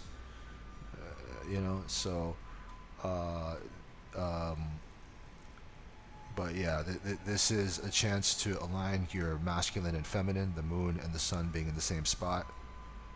So any imbalance and the trouble that was caused by this friction between Saturn and Mars generally, now is a good chance to get a handle on that. Virgo is down to earth. They see not much reason to be over dramatic. They're the sign right after one of the most dramatic signs. So they kind of had enough of that drama. So that's the way everybody's going to be thinking right now. So anyway, let's just go move on here to this other thing, the other stuff we see in the chart, right? Let's look at this, because this is kind of a happy thing. So Chiron has been in Aries since 2018-ish, many years. So Chiron's the wounded healer. We've been wounded at being assertive or aggressive. Right now, Chiron's retrograde, so there's like a chance to look inwards and see what is really stopping you from addressing that wound, from being assertive or aggressive when you need to be. Maybe you feel like when you're assertive or aggressive, it might come out in an awkward way. Well, right now, since that stuff about being assertive or aggressive is an Aries type of thing, and that's fire, which is just like Leo, since our minds and our thoughts are very Leo-like right now, that's fire just like Aries, so that bravery will come in handy to address those wounds, or to if you have people around you that are doing that to you, then you can use that brave fire energy to burn through any fluff, any bullshit that they're saying. They probably had an easier time saying bullshit around this red zone here, but we're in a number 8 month, like I said a million times, number 8 universal month, and that's more about what's on the ground. So they can't get away with their sweet talk as much right now, or their gossip doesn't have as much weight. But some people that are clinging to that for dear life are going to be misusing that Aries energy. Some people, even though the North Node has been in Aries for long enough, and the South Node is opposite to the North Node, and even though there's Venus in there trying to show them there's a Venus conjunct, that's funny. Like I gotta take a piss, but that's funny, the timing of that, because it's right when I talk about the the Libra energies, which are related to the the urinary bladder and kidneys and all that. So I'm gonna take a piss, and I'll be right back. All right, so I'm back. Let's get back into looking at this chart.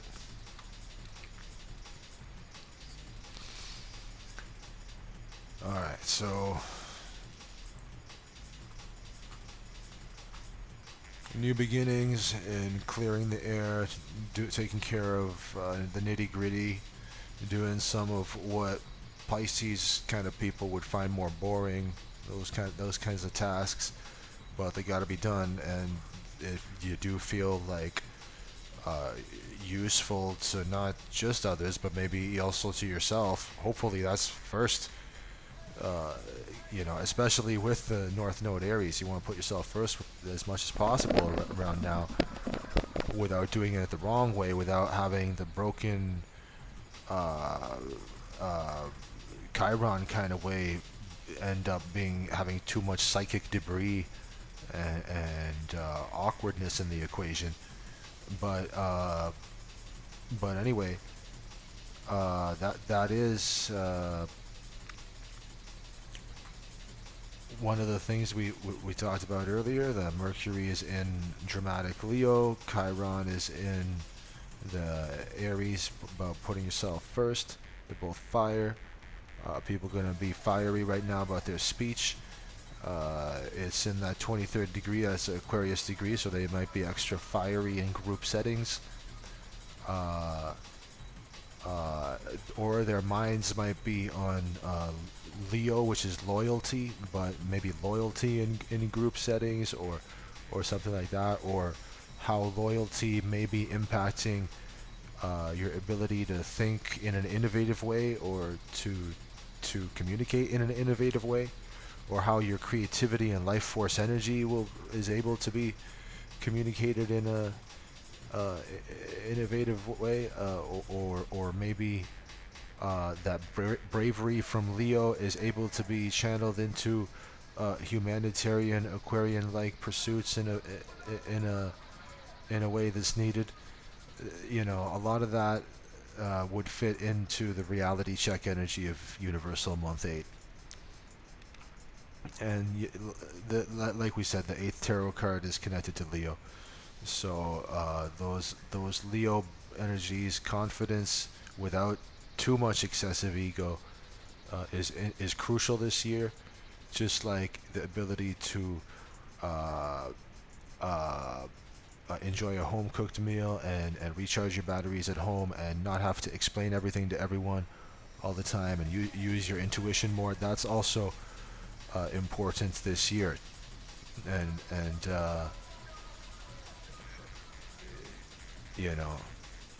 if you haven't gotten that so far, Mars is going to bring you to that soon.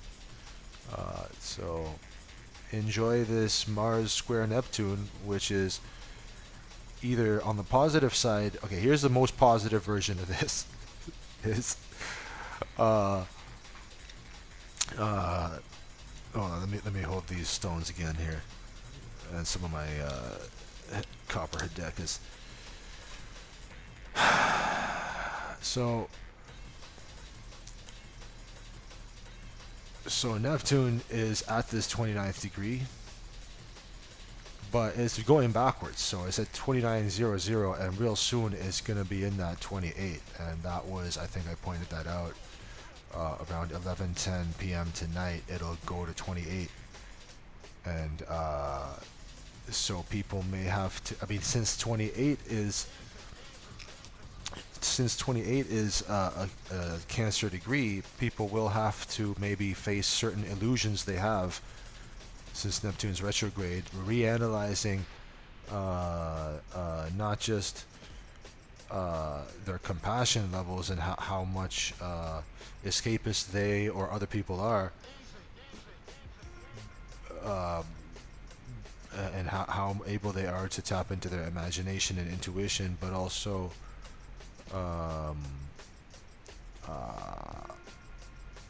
that 28th degree is that Cancer degree. So lack of boundaries around the home, or lack of boundaries as it relates to women and the the family and stuff like that. That's gonna be something to keep in mind. Um, so so if 11:10 p.m. tonight is when this eases off the 29, and then when does Mars get into the 29? So that's a question. If we know that Mars is where is Mars here on the chart there?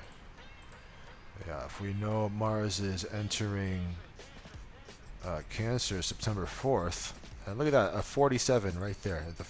Literally the 47th actual minute of the day of the 3 p.m. in this time zone, Eastern Daylight Time. That's, that's funny, right? Didn't I show you guys earlier that the 29 is in the same category as 38 and 47? And here you have that 47. When that's exactly when Mars finishes with the 29th degree of the previous sign. The one we're saying is having a tense time with right now, this Gemini energy. Maybe exhausting yourself or others talking, or maybe saying illusions. Neptune is illusions.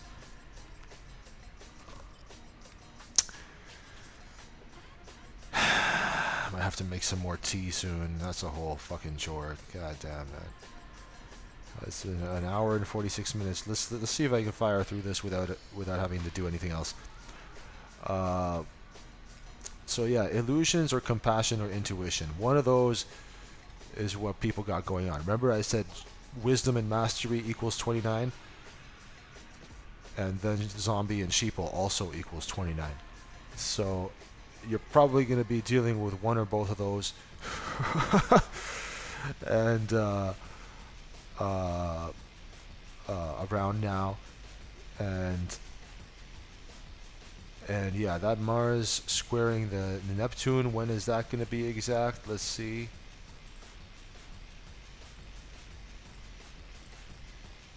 That will be, and maybe that already, yeah, that will be September 3rd. So tonight at 12:09 a.m. And luckily it's not going to be exact when it's 29 degree. But do I have when Mars goes to 29 here? Do I have that here? Let me see if I have that somewhere.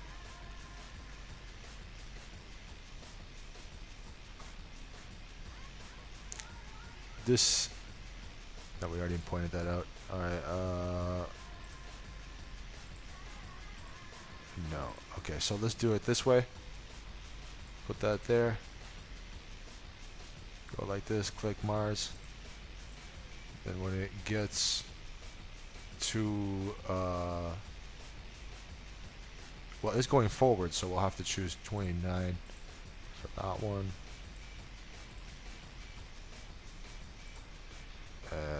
Of the sign of Gemini, and that'll be 12:14 a.m. tonight. No, tomorrow night. My bad. September 3rd.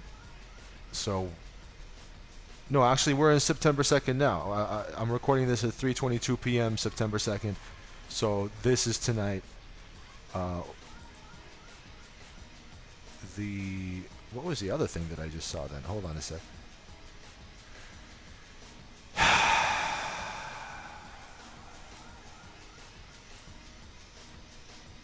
Where was that other thing?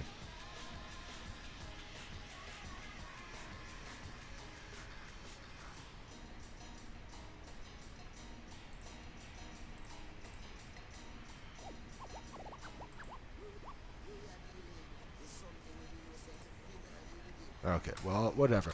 I'm not going to get hung up on one little detail. If it's not perfect, it's not perfect, right? This is the thing with that Lilith here. True Lilith is in Libra, but before that, the average of where Lilith was at was Virgo. So that kind of made us all too prone to perfectionism.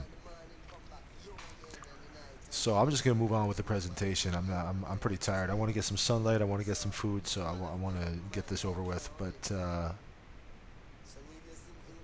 and this part of the mix is really distracting now. Like fucking.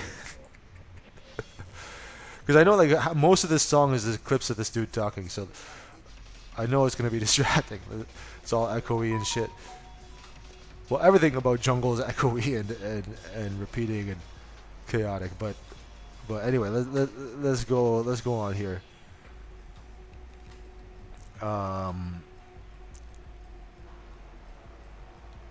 So what was I saying? I lost my train of thought here.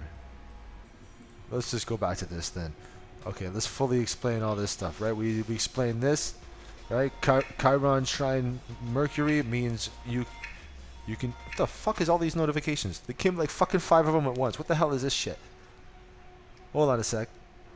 This never happens.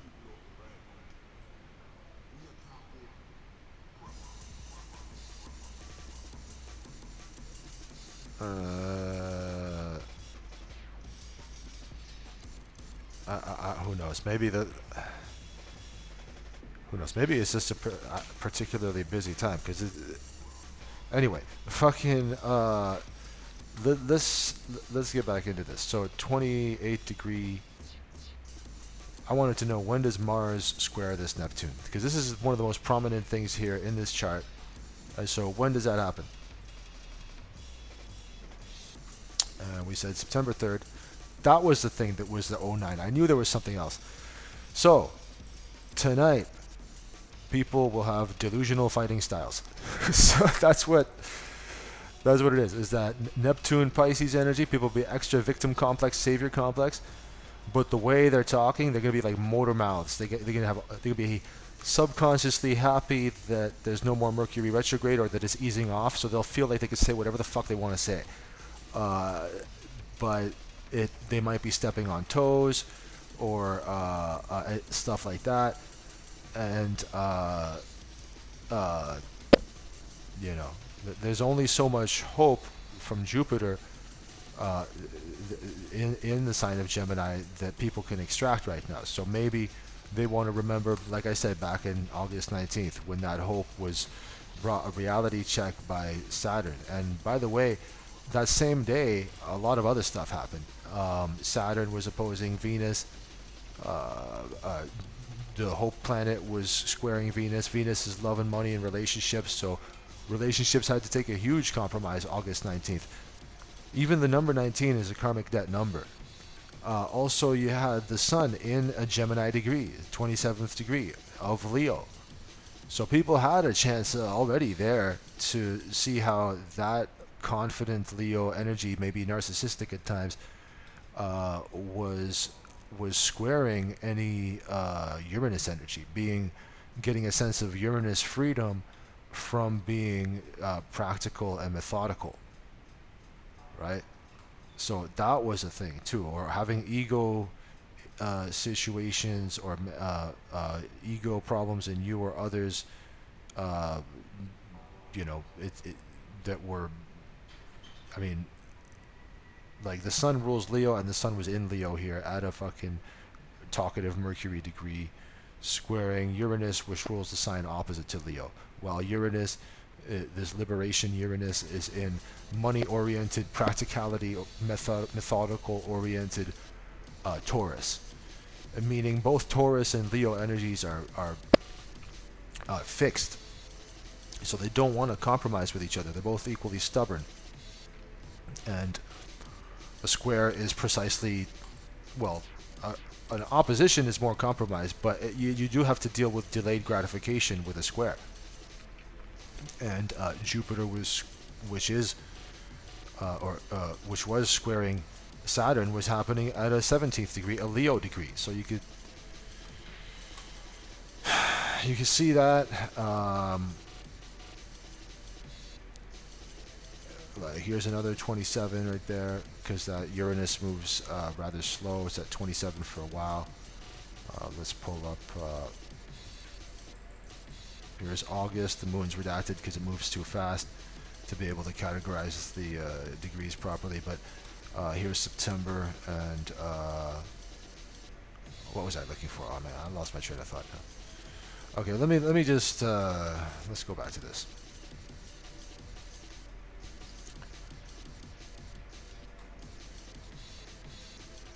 So what I was, well, actually no, before we go back, the main thing I was saying, August 19th is a karmic debt number. A lot of shit happened that day, and it was shortly after August 14th, which I believe that was when you had the Grand Cross and all the, see that big square there?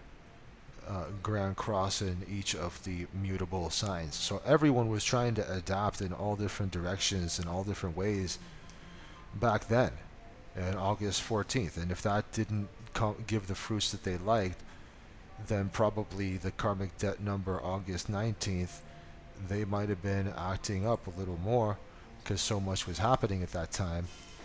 And also, here, let's bring this to August. August 19th was also the full moon in Aquarius at a Gemini degree. A lot of talking in group settings, or a lot of adapting mentally in order to do innovative stuff or humanitarian stuff. That was big in August 19th. But Uranus, I mean, Aquarius is ruled by Uranus, which, as we said, that planet Uranus on August 19th was squaring the sun. So high potential for ego problems. Culmination point because it was a full moon. Now we're winding down from that full moon. Now we are like on the tail end of this and approaching this. So and particularly between those two things is the new moon. So everyone's winding down now, but then shortly after that new moon happens, which is what this presentation is about here, this stuff that's happening 9:55 p.m. September 2nd, when that new moon happens, shortly after that is when that delusional fighting style shit will happen. When people will be having to watch out for lack of boundaries in conflict situations. And like I said, August itself was a boundary lacking month. Where's the months here? Universal month, August 2024, Universal month 7, boundary lacking. All sorts of boundary lacking stories. You know, I don't have time to get to the bottom of every single one of these things, but I try to just see how it fits into the archetype of the number 7, and it's all heavily about that stuff. Neptune is illusions, and you have to be under some illusions to attack a nuclear power plant, for example. Regardless of what it's connected to and all this shit, it's just like, this is another level. Like UK race riots, I don't know how strong they're still going, but that got started on the from an event that got happening on the 29th of the previous month. So that was how August started off, and you also had this plane crash in Brazil. I think that was 62 people that got killed. I might have heard. You had this, we might have said earlier, Ferris wheel catches on fire. All this weird stuff with boundary lacking stuff. A lot of that was last month. So if people didn't get their fill of that and are still being causing trouble for attention or something, then fuck those people. That's all I gotta say about that. Because one way or another, that motor mouth energy has to get the reality checked, and you got a whole year that you're going to be able to rely on that that motor mouth energy. It's just more of a motor now because Mars is in there currently. But don't burn yourself out on that shit, because a lot of things are in flux right now, kinda. And you know, Lilith being at the 5th degree, that's like the 5th sign, Leo. Now Lilith is in Libra, so people are going to extremes now in relationships, or maybe being rebellious in relationships too much, maybe having a picture perfect view of relationships too much. And since that's conjunct Venus, which rules Libra and is connected to the 7th house, which is marriage, then they might like, even without Lilith being here, just a concentration of Libra energy can make people overthink about relationships. And Venus rules Taurus and Libra, so Venus is at home here, so it has extra power. People can think all day about whether things are balanced if they want. And to a certain extent, maybe certain scenarios they do have to get some sort of balance. That's what it is. It's a dance between the south node and the north node. You can't be in one of them. You gotta be in both and go back and forth, because it's a long-term kind of thing. It's just, you gotta know what you're getting out of a certain thing at any given moment. You gotta know what it means to be an Aries and what it means to be a Libra. And if you know that Lilith is wildness and subconscious desires and rebelliousness, and it might involve a little bit of denial sometimes, just like the Chiron, then you can know that people might be being too rebellious in relationships, being too impossible. Now, I know some people might think that I'm impossible in a relationship. That's what, there's nothing in my 7th house, so my marriage house has no planet in it or anything. So, and plus I got that Grand Cross, so I got shit to do. That's what that means. I'm a life path 22 and I got shit to do. So anyway, so yeah, a lot of people right now with this 29-degree Neptune are going to be projecting victim complex, savior complex. Watch out for that mixing with the fighting energies, and the fact that people may be advised to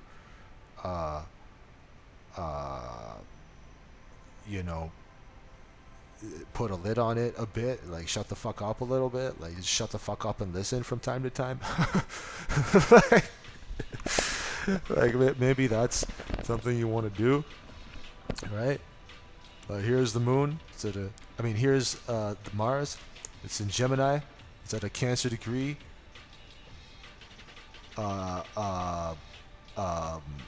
Cancer's ruled by the moon. Here's the moon. It's really close to Mercury, which is an egotistical Leo. And I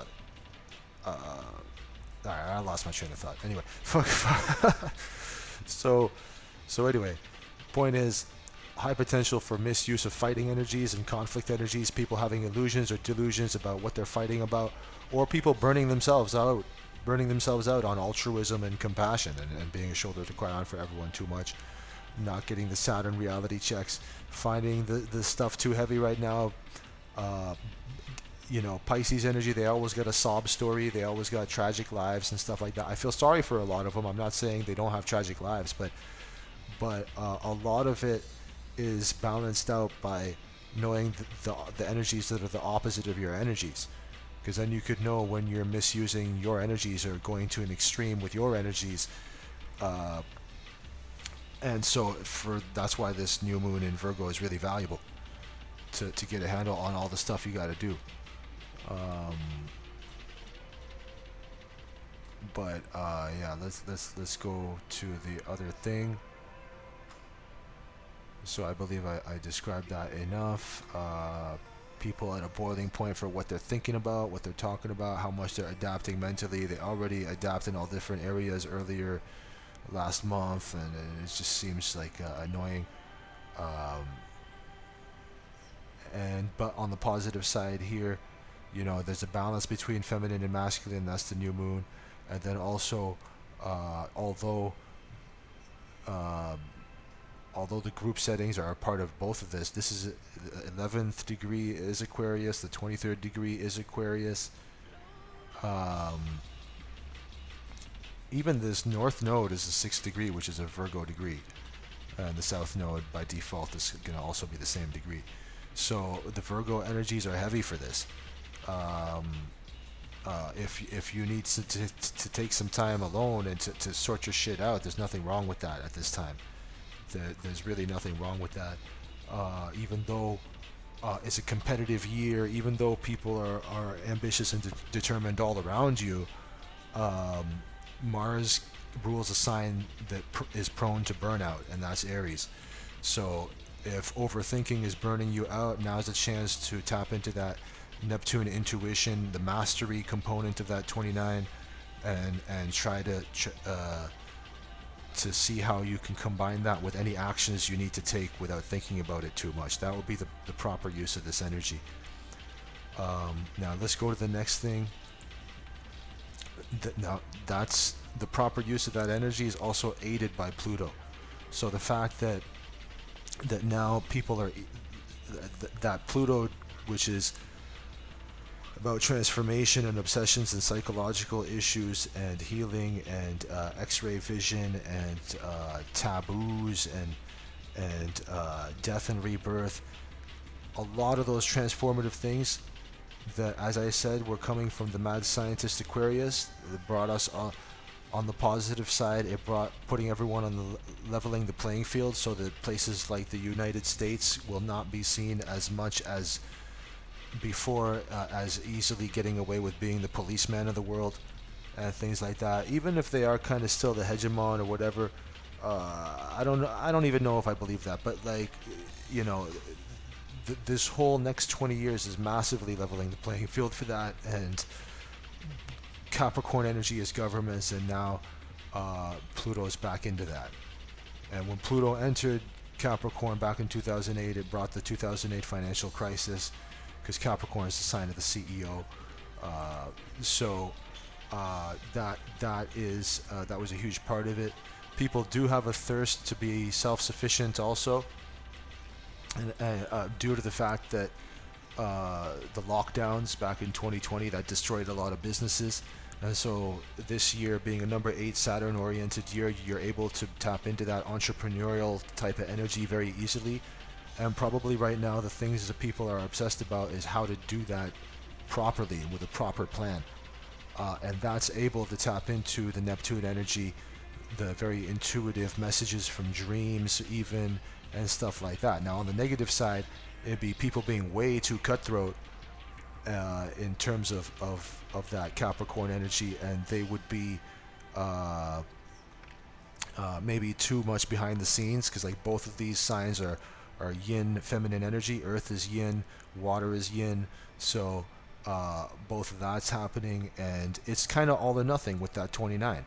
So any transformations or obsessions people have right now, if there's anything blocking them, especially with the fact that, as I mentioned before, that we're in a particularly noisy part of the year in regards to the retrogrades here in September.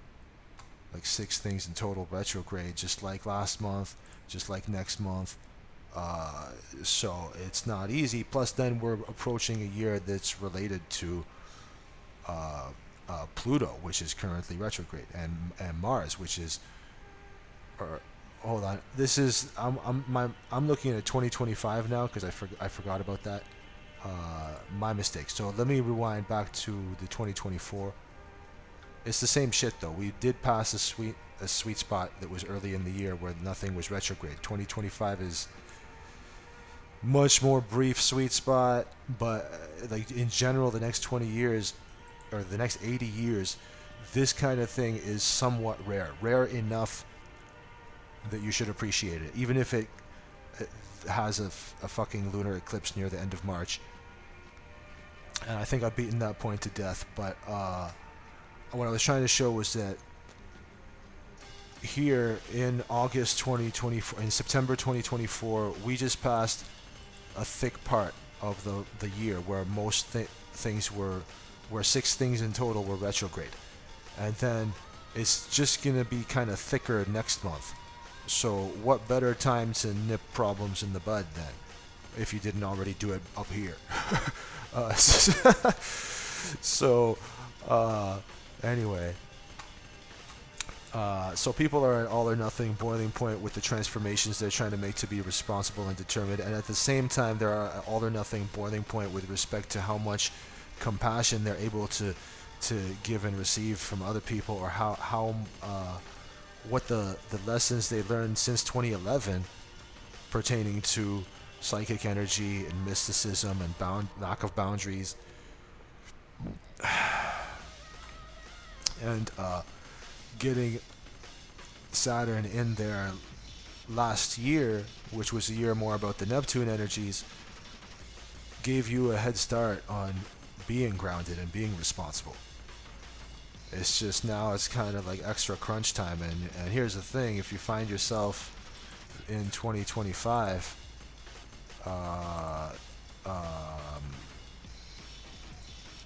at the number 9 universal year, and you're not completing things, now you should also look at your personal year number. That's different than the universal year number that's affecting everybody. But the main trends for 2025 is completion and endings.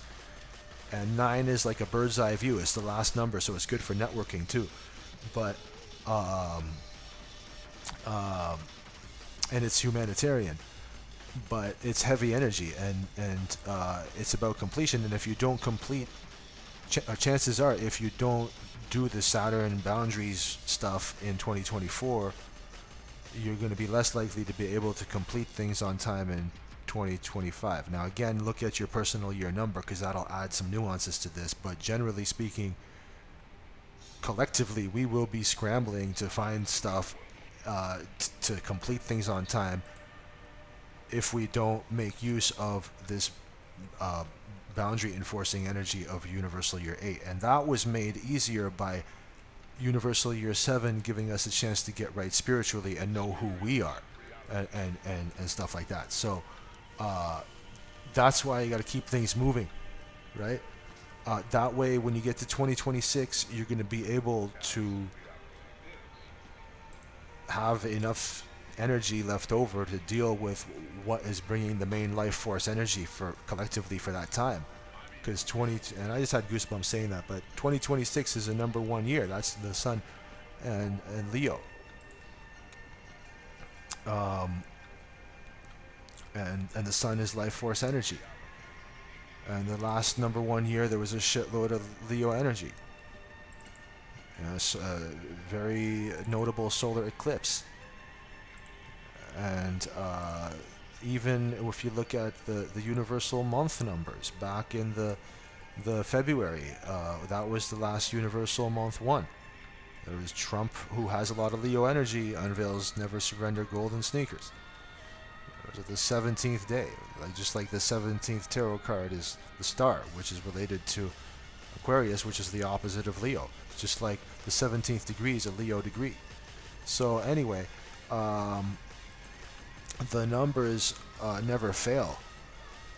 That was the month that someone burned himself alive. So the numbers never fail. Okay? The numbers do not fail. So so that's why it's important to not be overwhelmed by all the shit you got to do this year. And even if you are playing catch up, like, give yourself a break about it. You know, new moon in Virgo, okay, you're excited about new beginnings, you want to improve things, but if it's based on being too self-critical and whatever, then it's not going to be fun. To a certain extent, the word Capricorn has the same numerical value as the word depression. And let me show you right here. Saturn, where's that? Saturn. There we go again with those notifications. coming four at once. Okay, so the word Capricorn uh, ends up having the same numerical value as the word depression and the word rose quartz and the word heart health. So Capricorn is the grandfather, but uh, uh, it's also the father. Because you gotta be a father to be a grandfather. So, uh, and Leo rules the heart. So that's why if you're too much on the trying to be a taskmaster and taking care of business stuff, that could be pretty taxing if you don't recharge your batteries and do that. Like we said, the opposite of that, which is having a nice home cooked meal. Cancer rules the stomach, and then being able to tap into your creativity or leadership or bravery or generosity and stuff like that. Otherwise, it'll be too cutthroat. It'll be like reverse King of Pentacles energy. You'll be like loan shark kind of energy, and throwing your weight around and stuff like that. Pluto's power and control issues. It's retrograde. It's in the sign that's about being the boss and shit. So if certain people have illusions about the ramifications of them, they're throwing their weight around, then that's a shame. We're finished with the number 7 universal month. We're in the number 8 now. So yeah, and that we're gonna have that lunar eclipse in Illusions E Pisces, and that's why hopefully people got as much as they could get out of all the boundary lacking stuff that's been happening. And it's a karmic year all around. It's a particularly karmic month. And so yeah, Pluto, when it entered Capricorn back in 2008, it rocked the world with the 2008 financial crisis. Now it rocked the world the last year and a half or more, on and off via dipping into Aquarius here every now and then. And now you get a chance to use your intuition about how much of a breath fresh of air was this Aquarius energy really. Yeah, you might have gotten into some humanitarian stuff. Yeah, you might have rubbed shoulders with some people that you thought you were on your wavelength. Well, now that Pluto obsessions is back into time-oriented Capricorn, then you're going to get to see which of those people actually had traction, which of those people were actually reliable, and stuff like that, or showed some actual reciprocity, because Aries is ruled by Mars, and Mars feels tense right now. Mars is what rules Aries. Or I already said that, but Mars feels tense. So people are still, even though they've had like since mid 2023 to get a background view of, and occasionally during the eclipses not so background view of how they should balance being assertive and aggressive versus being diplomatic, even though they've been trained on that slow motion and the last many months, some people are still acting out. So I feel sorry for them, and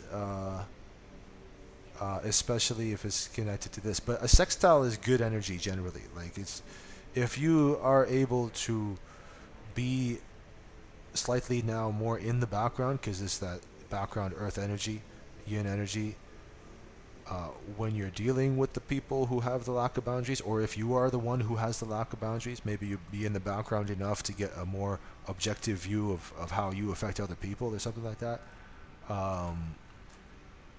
Regardless, it's less extroverted, and there is an opportunity there to have some compassion and enter your power and control issues, or to have the transformations that you've done on yourself, or in your plan for being responsible or determined, or any transformations you've done there, allow you then to feel more like that you are on solid ground, and that you have something that you can not just stand on for yourself, but have that last quite a while, and then that gives you more, possibly more energy to be compassionate and to be. Since Neptune's retrograde, maybe there was some people that you had no compassion for when Neptune was not retrograde, and now you're like saying, okay, maybe you should have at least some compassion for them or something like that. Anyway, but it's difficult energy. I'm not gonna lie. Like that's like the positive version of that. So let's move on. What else do we see here? We start to see more of this minor triangle.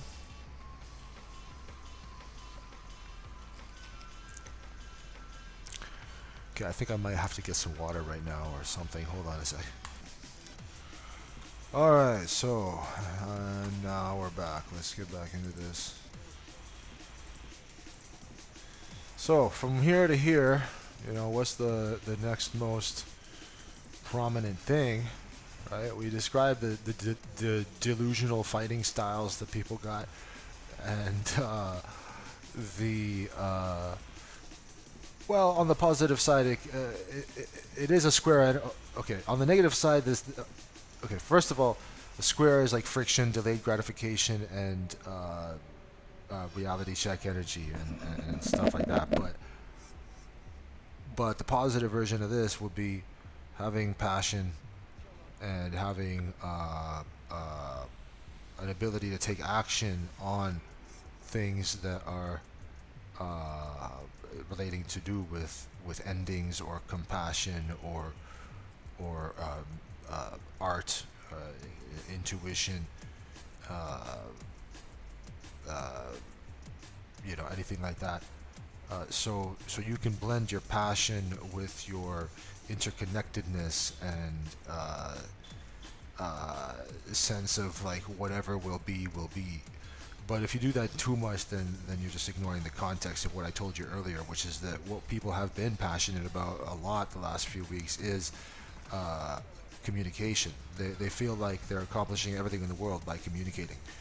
But that doesn't really do anything.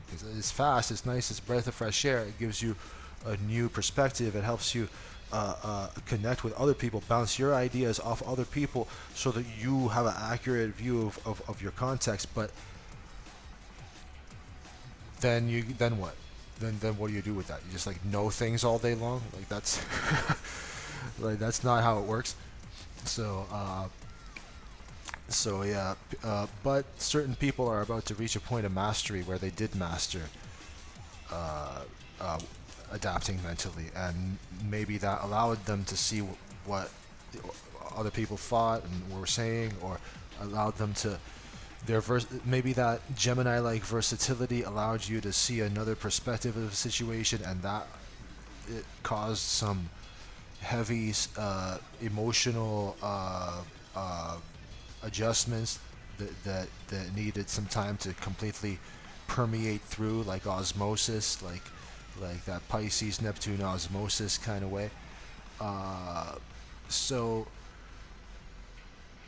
yeah, that's a lot of stuff there. But Mars moves fast, so this won't be too long. But the thing is, here's the 1 degree orb.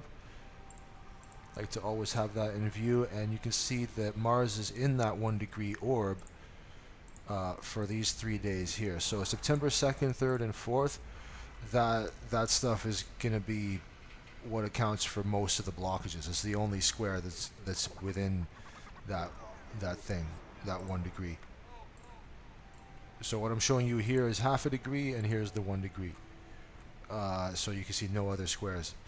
But then let's expand it like we just did, and we'll see that Neptune illusions, compassion but illusions, intuition and art but maybe escapism and delusions, is having a sextile with Uranus.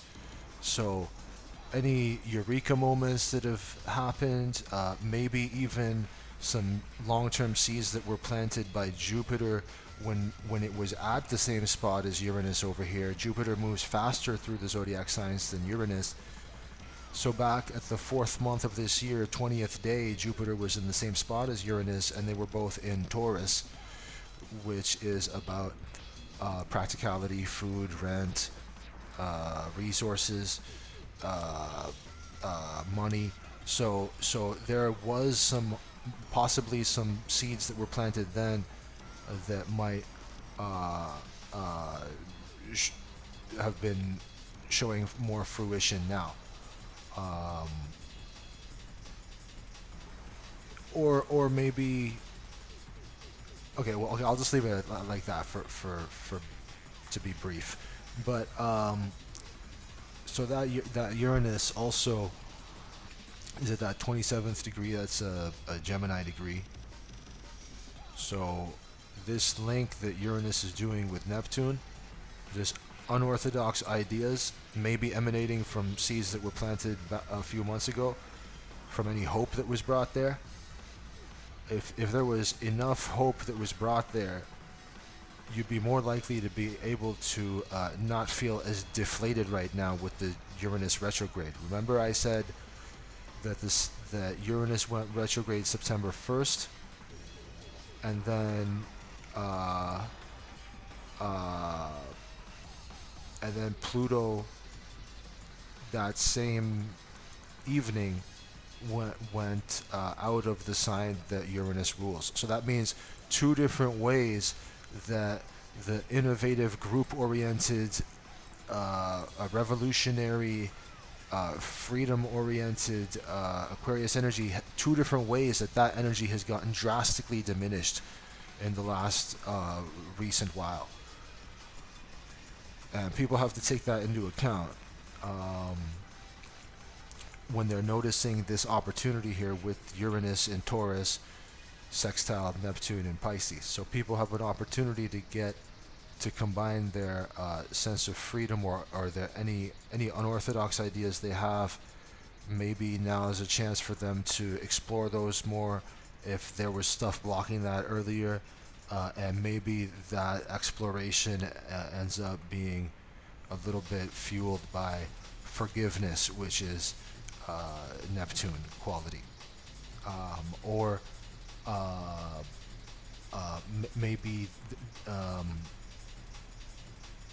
okay, well, I'll just leave it at that because there's so many things here that we still need to get to. But essentially, interconnectedness, Neptune, and Uranus, awakenings, innovation planet, they're both in reanalyzing mode right now. And they're both, you have an opportunity to connect both of them. As long as you realize that the big picture is that Neptune is part of a T-square, and that's annoying as fuck. For now. Venus moves fast enough that it's not going to be here opposing Neptune forever and whatever, and Lilith is rather erratic also, so whatever. But mean Lilith is... Well, okay, so mean Lilith is more opposing the Aries energies. Or hold on a sec. Well, that was both the case for that.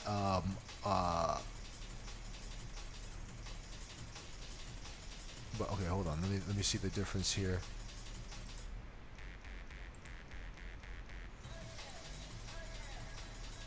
Yeah. All right. Well, mean Lilith, the average of where Lilith is at is the 7th degree, which is a Libra degree, and it's in Libra. And the planet that rules Libra is there too, and the South Node is there, and the Vertex is there. So there's a lot of things that are making it tricky to traverse harmony and do balance and harmony correctly. But it pays off to do it, and it pays off to know that Venus is squaring Mars here as part of this T-square. And Venus energy is generally like the opposite of Pisces is Virgo, but this Venus energy is close enough to Virgo that it's still opposing that Neptune, because Neptune's so far ahead into the late stage of Pisces. So one way or another, people's money situations, and relationship situations, which is Venus, is having to compromise with illusions that people got, and is also having to deal with delayed gratification with respect to any conflict energies. Mars doesn't like to deal with any delays at all. It rules Aries, which hates delays and which loves going fast at everything. So, but right now, if you do that, you might be more at risk of stepping on toes and bulldozing, and you might be also more at risk of doing what you're doing based on illusions that you or other people have. Um, so, so a better use of this energy, I would say, than subconsciously going to the Sagittarius part, would be to just sit tight and realize that soon there's going to be a lot more focus on the home and family areas when that Mars gets into uh, uh, Cancer. So, but if it for certain people, certain situations, if there is an all or nothing situation, then that's maybe a different story. The 29 is an all or nothing thing. It's a boiling point, catharsis. So there's only so much you could do with that. Uh, and yeah, so the 29 energies deserve really its own video, but you can also see a quincunx here that Mars being almost at 29, 28, at 56 is sharing nothing at all with what Pluto's doing here. So in other words, if you do be too impulsive, and then you might step on toes in a way that is affecting, like, imagine like Pluto rules Scorpio, and Scorpio holds on to grudges for 500 years. So if you're going to step on toes now, while that stepping on toes planet is sharing nothing with the planet that holds grudges forever, then I don't even know. I don't know if I need to say anything else. The other thing is here. Fuck, I gotta take another piss. God damn it. Okay, let me see if I can finish describing what's here first. Yeah, semi-sextile here. So any work that's done on actually being able to tap into unorthodox stuff that the last many years has taught you about being practical and stable, that will also, since it's a semi-sextile, will make you feel less pressure on that Mars, which is in a tight spot, right?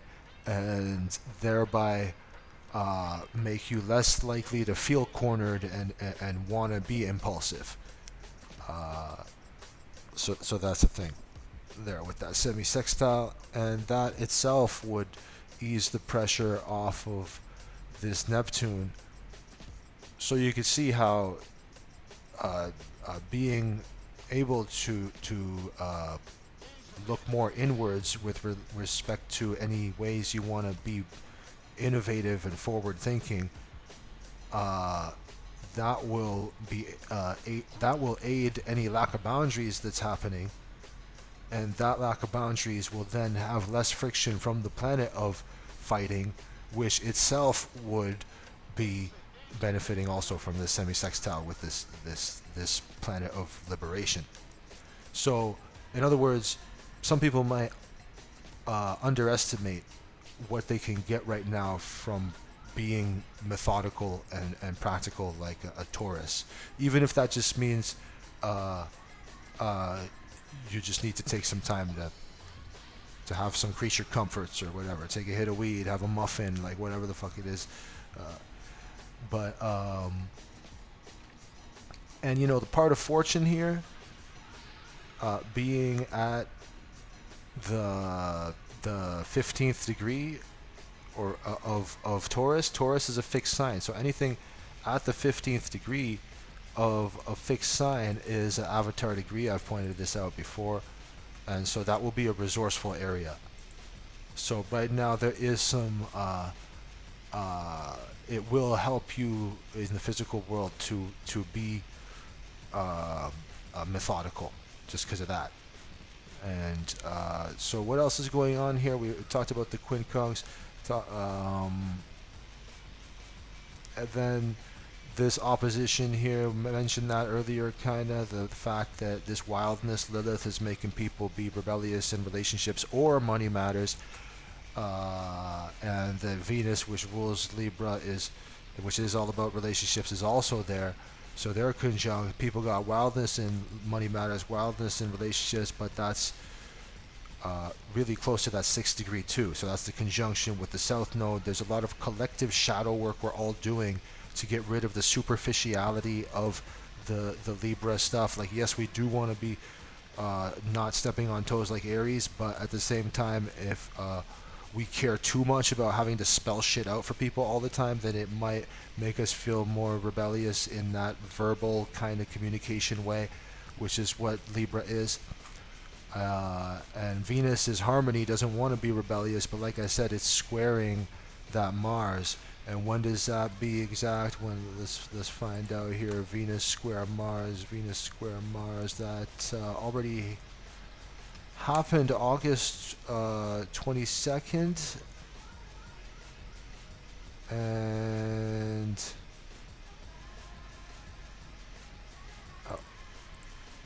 hold on a sec.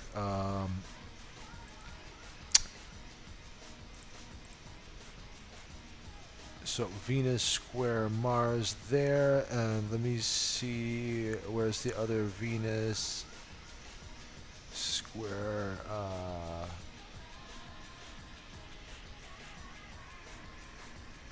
Oh no, hold on. So okay, so that means it's fading off now. This whole thing that's here between Venus and Mars, both of these planets move slow enough that this has been a thing that was more exact back in August 22nd, shortly after that full moon, the Venus square Mars at a Capricorn degree, 22nd degree. And now here we are over here. After, fortunately, not too many squares or anything in that time. There was only the opposition between Venus and Neptune. So, as I said, money matters, relationships, compromising with illusion or compassion. That was August 28th. And yeah, I really should take that piss now. Goddamn. Oh yeah, I'm gonna pause this. Alright, and I'm back, ladies and gentlemen. Okay, let's see what we were talking about with this shit. So I described that quincunx fighting and the way people are fighting around this new moon in Virgo, which doesn't like to fight. Virgo likes to be people pleaser and likes harmony. The sign after Virgo is all about harmony.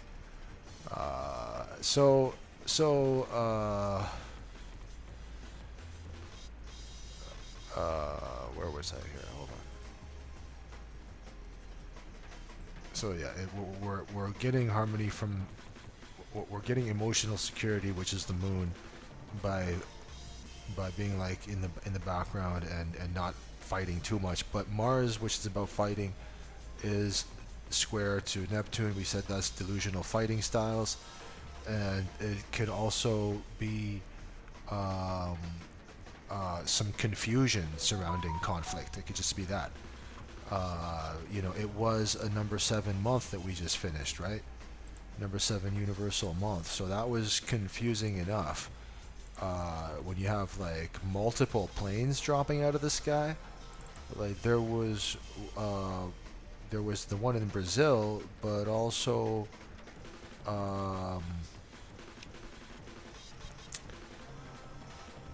I don't have it here, but I think it's over here. If I open it like this, small plane crashes into Oregon neighborhood, killing 3 and causing huge power outage. That was, I believe, in Saturday, and that would have made it. That would have made it be in the month of August. So yeah, boundary lacking month, weird stuff. So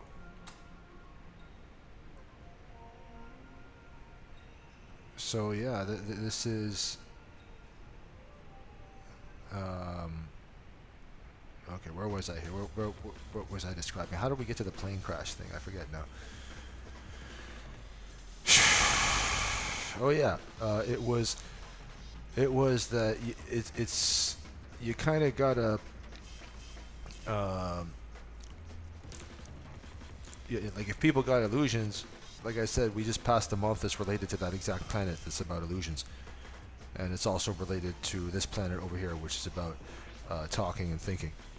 And so now, since fire burns through the core of what's being said, uh, there's that Chiron trine Mercury bringing you slightly more authentic view of what is being spoken about or said, uh, and especially as it pertains to certain people, either you or others or both, having to put yourselves first, or with Leo, there's that loyalty thing, but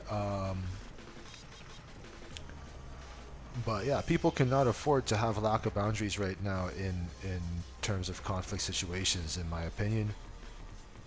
And there is a lot of ego in the conflict situations because that conflict planet is in a sign that's ruled by a planet that is in an egotistical sign.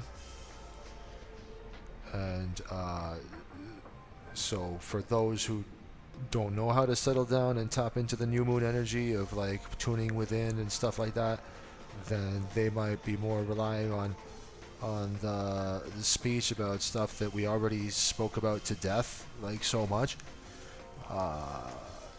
People had their fill of the over dramatic Leo speech already, so you know so that's the thing.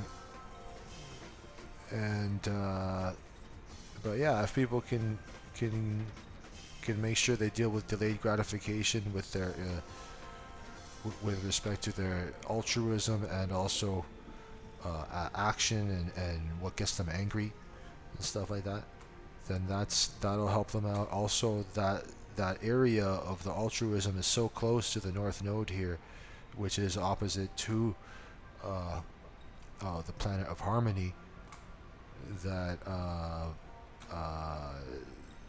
there is a if people do have too much illusions that they're holding on to from this area, and they haven't got the Saturn reality checks since the early 2023, then they might be more prone to misusing that Aries energy right there, which would require compromise with the Libra energy. So, and like I said, that North Node is at Virgo degree, the 6th degree. So a lot of what they're trying to put themselves first about might either have to do with their routines and them making improvements on things, which is the Virgo stuff, or the Capricorn stuff, which is being farsighted and trying to leave a legacy and trying to do something that's really that will stand the test of time. That's from the Chiron area. Like, facing your wounds relating to being assertive or aggressive will help you do that. But what that's trining here, at least at this point in time, 9:55 p.m., is the 23rd degree of Mercury and Leo. So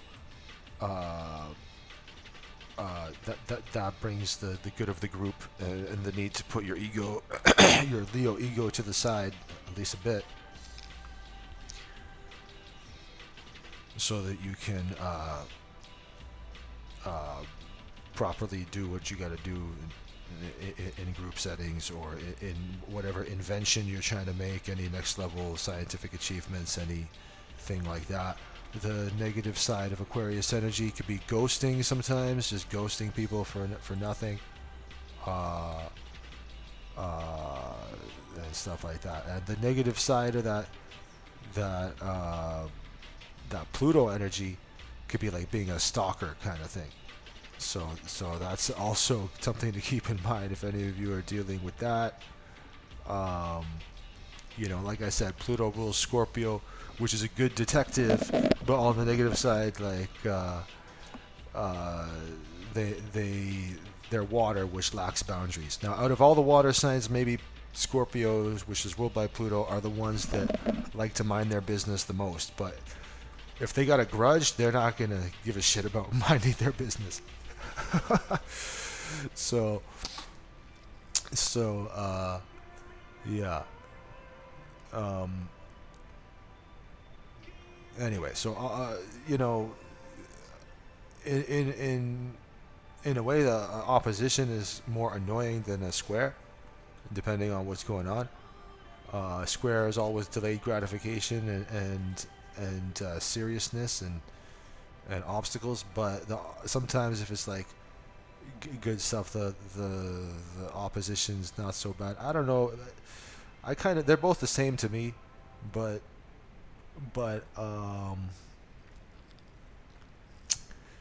this year is a Saturn-oriented year with the numerology, and so that is related to square energy.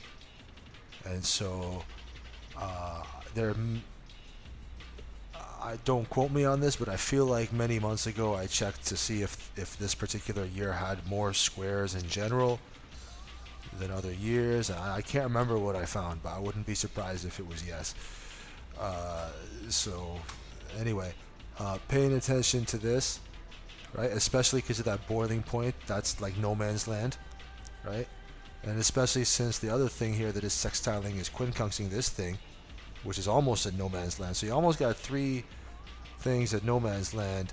Two of those things going to be opposite to each other a few days before the U.S. elections, and then those two planets also are going to be a heavy influence or component of 2025 from the numerology of that year, universal year 9. So that's why I keep focusing on this as much as possible, and this other stuff here, the Aries, Libras, like I said, already been schooled in that shit quite a bit. If you're still right now going around stepping on toes for nothing, or still fed up, okay, like when the Aries Libra North Node, when the North Node Aries South Node Libra axis kicked in, you might have been more justified as saying fuck you. But now it might be at least more worth it to still hold on to that as a possibility, but try to realize that, you know, if some other people aren't at your speed, then maybe it's not the end of the world. Maybe wait for them to catch up, kind of thing. Anyway, so and then meanwhile, people got that Lilith there too. So any wildness, if they are doing the thing about like the misuse of what I just said, if I'm saying like try to let people catch up to your speed, okay, maybe you do need to do that, but then also if you're doing it in too much of a way that's about ideas and communication or lack thereof or whatever, then you might be too distant about it. It might not feel as grounded or something like that. So let's expand now. So this was half degree, 1 degree, 2 degree orb. You see this, and so these planets here, this one, and this one, which when we expand, we see a trine connecting these two because they're close enough to 29 that's what that does.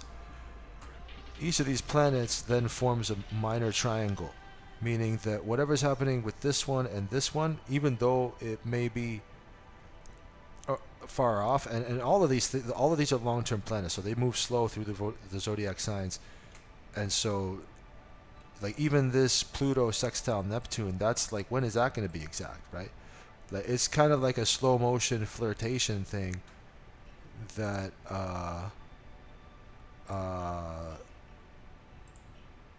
let me see if, oh, 1 sec.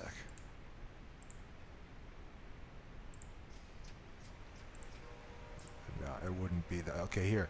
So let's say Neptune and Pluto, right? We're talking about a sextile between them. That's a 60 degrees. You press OK. So the next time that's becoming exact, and let's even rewind this to like since Let's even rewind this to like 1980 or something. And so here we are in 2020, approaching 2026. So this thing that I'm describing here, and actually it's all this. So, and you can see here from 1980. Look, let's even bring it to 1910. Whoops, let's go in, or 1900. Okay. So you can see this particular aspect with these two planets going like in spurts. Yeah, like 1950, and then to like 56, and then from like 77 to like 86, and then the next one from 2026 to like 2032-ish. So whatever you're feeling here of this type of stuff that I'm describing, of power and control issues, obsessions, transformations, death and rebirth, taboos, anything like that, and healing and x-ray vision, that mixing with this planet of interconnectedness and altruism and the dream world and fantasy and confusion and illusion and delusion, these are things that whatever actions you're taking now with these two planets, you will find that those same energies are not going to be at a crescendo. That opportunity will not be maximized until where was it?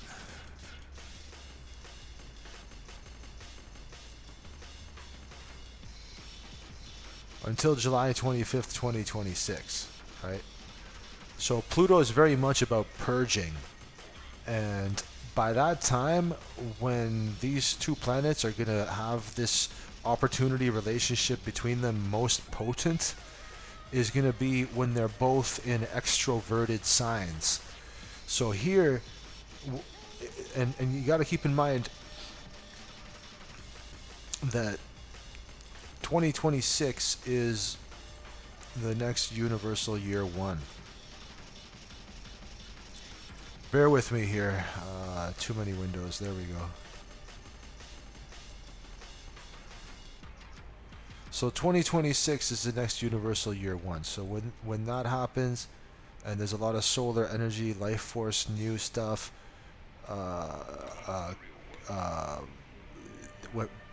when that's happening, the planet of the transformation and the planet of interconnectedness and lack and altruism and forgiveness and all that's gonna be they're both gonna be in extroverted signs. So Aries is extroverted and Aquarius is extroverted. Now I told you Pluto is gonna spend 20 years in Aquarius. So by this point in time, the transformative energies of all the innovative stuff that's leveling the playing field and bringing new things that kind of bring freedom of information and stuff like that.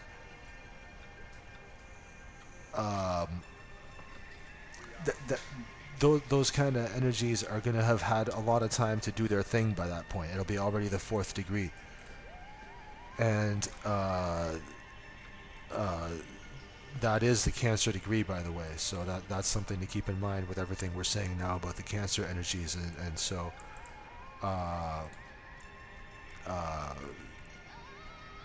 and then Neptune will be also in Aries, which is extroverted, so that's masculine. So it is a good time to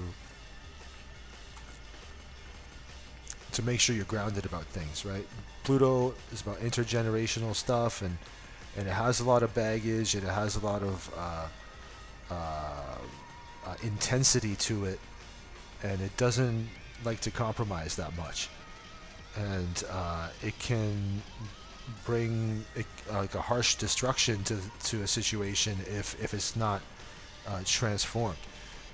So if you combine that with the fact that people are now tested about their illusions, and that same planet is going to then have an opportunity to combine with the transformative planet of Pluto on the next universal year one, the next time we start a new cycle. Then that's one thing to keep in mind when you're looking at this minor triangle right here. We're talking about this thick line right here. It looks thick, but it won't be exact till later.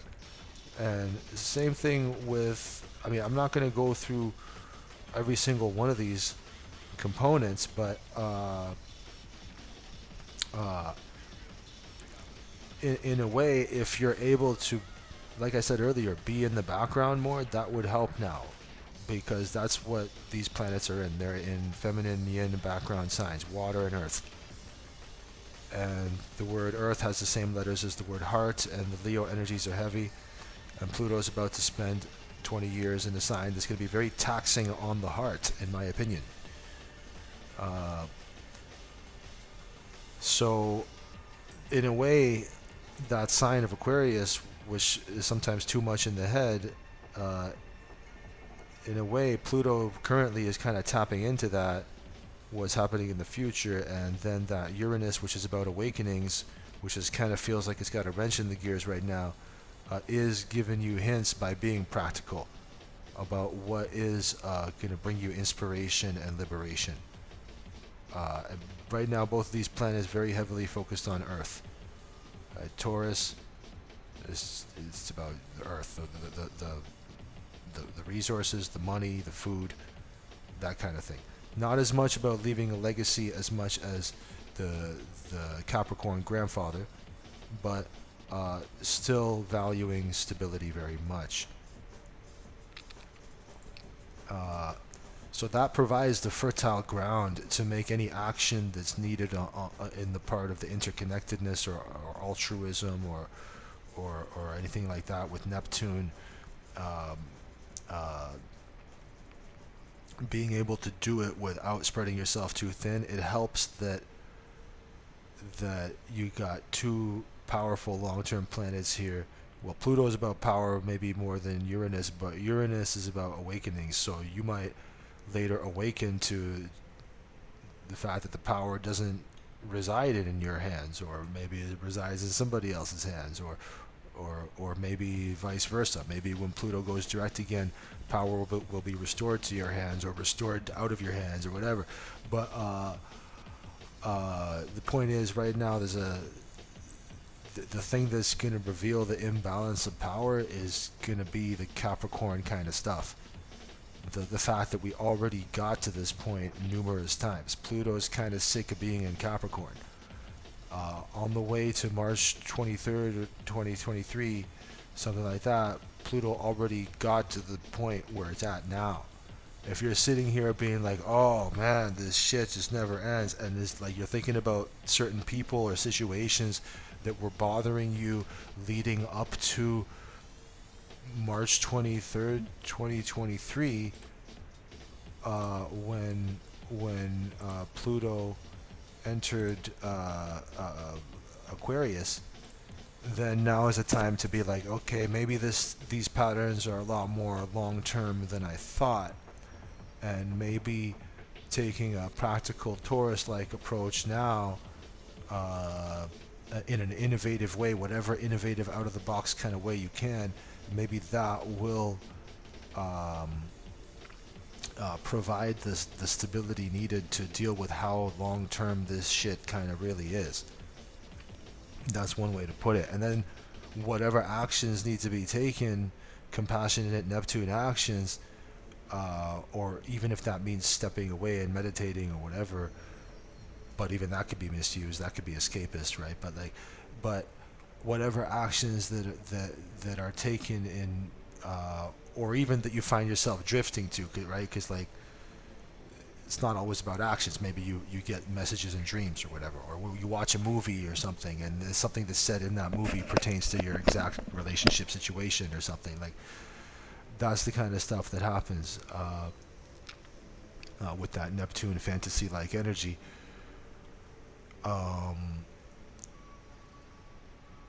So, okay, I lost my train of thought. But the point is, minor triangle is 2 opportunity points. This is a sextile, this is a sextile. That's use it or lose it. So even though this use it or lose it situation is kind of on and off and won't be maximum until 2026, you're getting a taste of it now, of how you can merge your power and control issues with your forgiveness in a harmonious way. Or how you can do certain transformations that allow you to see where you're too forgiving in certain areas in a harmonious way. Those transformations being in harmonious and not stepping on toes too much, if you remember this quincunx with the toe stepping Mars, which is squaring that Neptune. But this minor triangle is useful. And in the other direction here, Neptune, that interconnectedness, altruism, forgiveness, or art, or prayers and stuff like that, does have an opportunity to link up with Uranus. You know, in 2025, Uranus will join Neptune, I believe it was. Might have touched upon that earlier. Here's Uranus, not Neptune.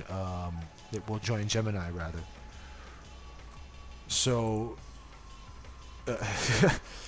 yeah. So anyway, so Uranus will enter this sign in 2025. So what did I want to say about that? Hold on a sec. Yeah, so that's when it'll be. Before that point is when it will be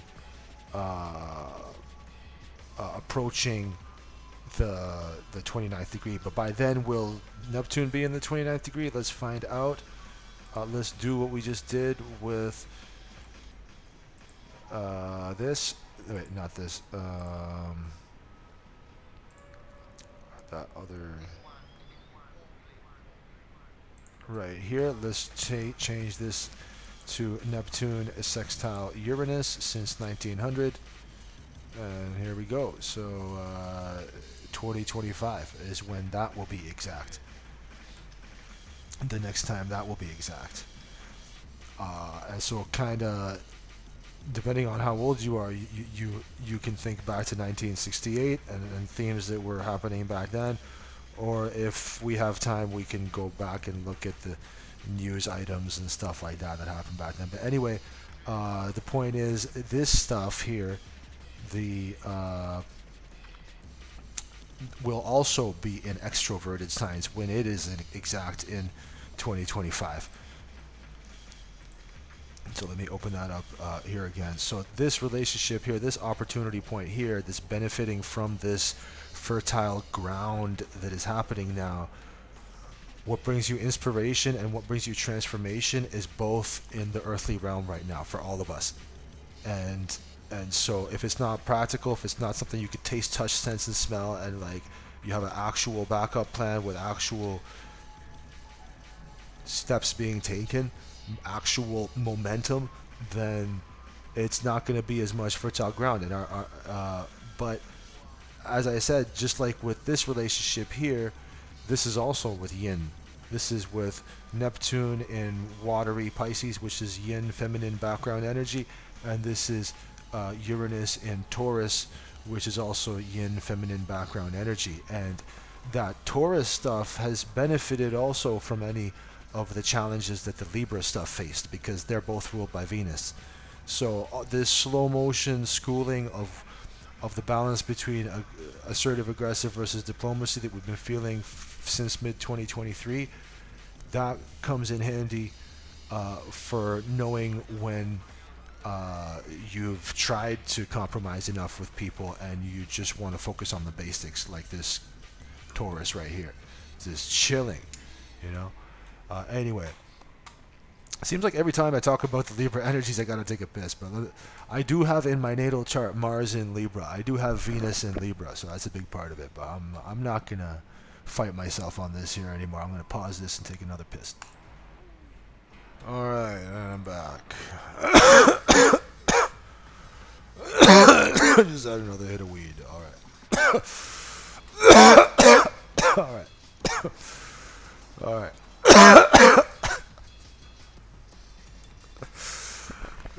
Fucking hell. All right, so let's do this. Oh man, my boxers feel uncomfortable now. Let me fucking fix this shit. Goddamn. All right. Let's get in the zone. Let me take another hit of weed. Fuck it. Fuck it. Fuck it completely. That's what the Neptune shit is. Let's fucking smoke some fucking weed here. Let's fucking get this shit having a big picture view here without escapism.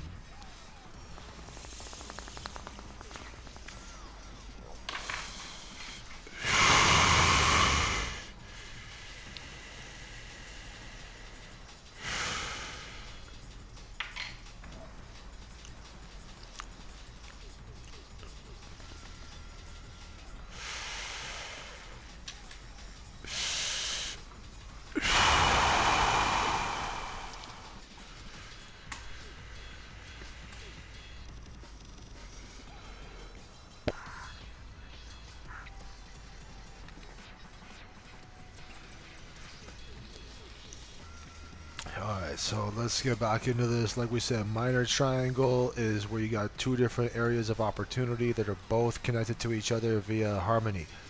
This trine means there's easy flow energy from this planet of liberation and awakenings and rebelliousness and innovation, and this planet of transformation and death and rebirth and obsessions and psychological issues and I think I already said transformation. So both of these things long term, both of these things providing fertile ground by being currently focused on the practicality and stability, as well as the responsibility and determination and wanting to build something that is very long term, or at least wanting to be tapping into tradition enough and doing things the tried, tested, and true way. That is something that's going to be really valuable with all the stuff that the AI videos and all that has bringing our way. Now is a chance to go back to the drawing board, and but on a person on the level of the average person though, that will be these are energies that are long, quite long term, right? And with each passing day, Uranus is going to go backwards here. It'll go backwards on the zodiac wheel, and when it finishes its retrograde, actually, it'll be at the 23rd degree of Taurus. So there's only 30 degrees in a sign. It's going from 27 to 23. That'll take 151 days. So by the time we finish the first month of next year, that's when people will feel more like their innovative energies will be able to be more potent and put to good use. But that will still for quite a while. This Uranus and Taurus is not the most ideal thing. It's been something we've been dealing with for years, having to be unorthodox in a way that's all about not being unorthodox, because Taurus is the second sign. So the first one's like birth, like you're like a newborn baby and you're like justified in being selfish and stuff like that, because you can see things in your own personal unique way, but then if you're in that mode for too long, then you burn yourself out, and that's why you got to stick with what works after that. But what Uranus is trying to get us to do is have unorthodox ways of doing those things that make us stick with what works, or having unorthodox ways of sticking with what works, which is kind of weird. So don't expect easy answers or typical stuff with that. Uranus is never typical.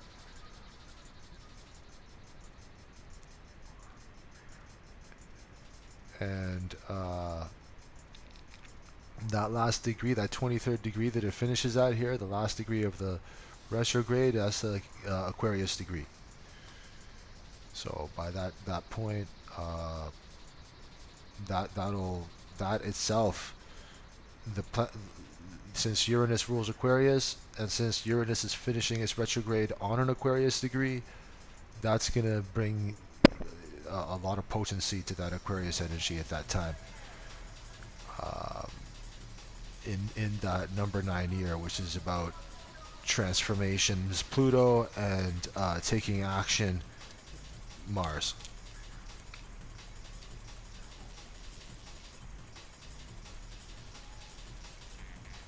So although okay, so let's bring it back down to here. Like right now, here Uranus is sextiling Neptune. So if you got the fertile ground of being grounded enough tapped into the Taurus and the Capricorn energies, that helps you not be too la la land about how you're combining that. Look, there is a genuine need for more humanity. Like, I'm not trying to say that like Pisces sucks and they're only escapist and they're only hippies and whatever. You do need to like Pisces is about sacrifice, and they are they know that certain people live tragic lives, and that they just want that those people who live tragic lives, who are probably also Pisces, but generally those people who live tragic lives just want someone to care at the end of the day. So that's a very valuable thing. That's why the 12th house is places of seclusion like hospitals. Now, on the negative side, it could also be jails and stuff like that, but hospitals, retreats, places where you can unwind and tap into your spirituality more. Sometimes you do have to be more yin and look inward for that spirituality. Actually, probably most times, because the inhale is more important than the exhale in a way, because you got to have something to inhale to exhale it in the first place.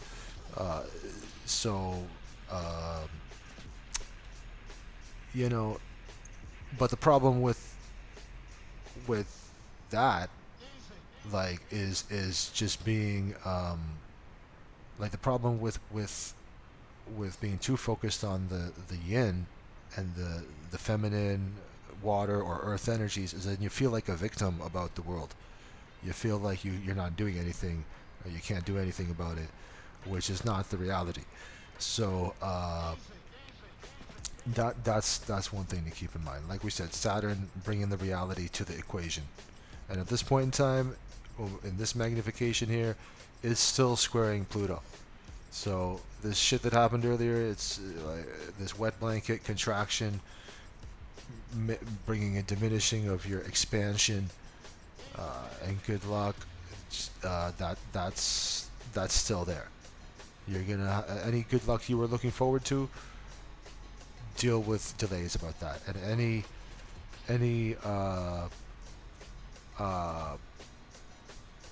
like, it goes both ways though. Like, if you can embrace this friction, then you can turn this heavy number 8 year in your favor by being like, okay, here we're in a number 8 month, number 8 year, and Jupiter has made our responsibilities seem a little lighter. Even though it's a square, Jupiter is in a fun-loving sign of Gemini, and that was a bit needed. So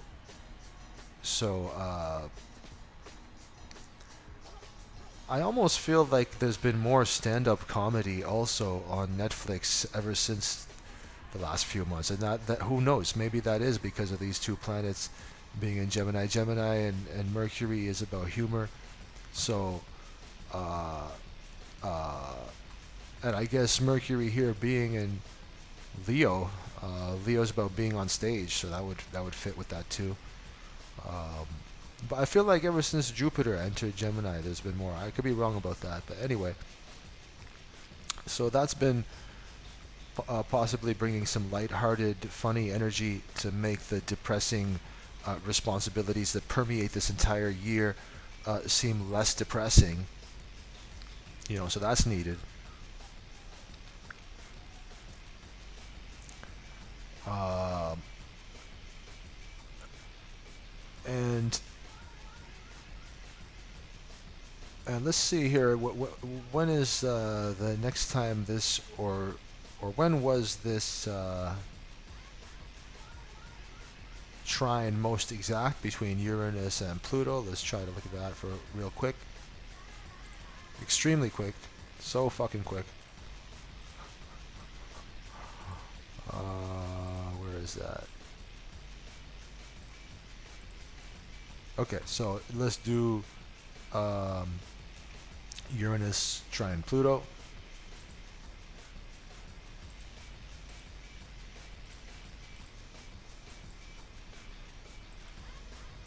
All right. So, and here we are, 2026, 2027, 2028. So, yeah, again, these same themes that are talking about that fertile ground. Same shit will happen with that. It won't be exact till much later, until 2026, July 18th. And so the stuff that we said, that Uranus is in Taurus, which is Earth, which is Yin. Pluto is in Capricorn, which is Earth, which is Yin. But they're having harmonious relationship with each other because they're both Earth signs like that.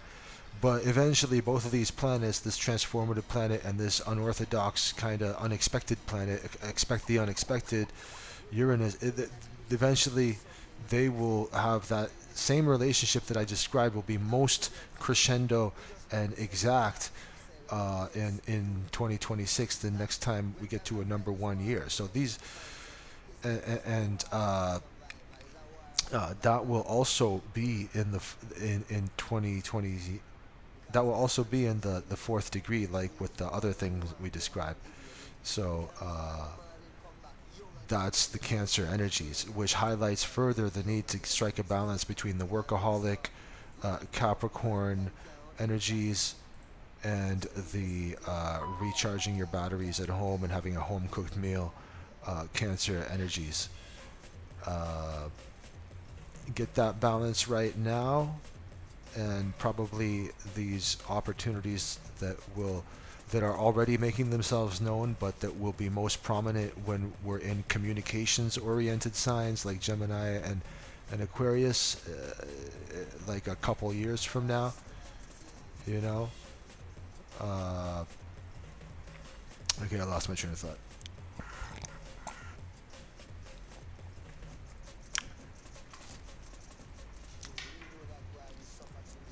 Anyway, Pluto, like, it's heavy energy, and like I said, 2025 is going to be related to that energy, very much so.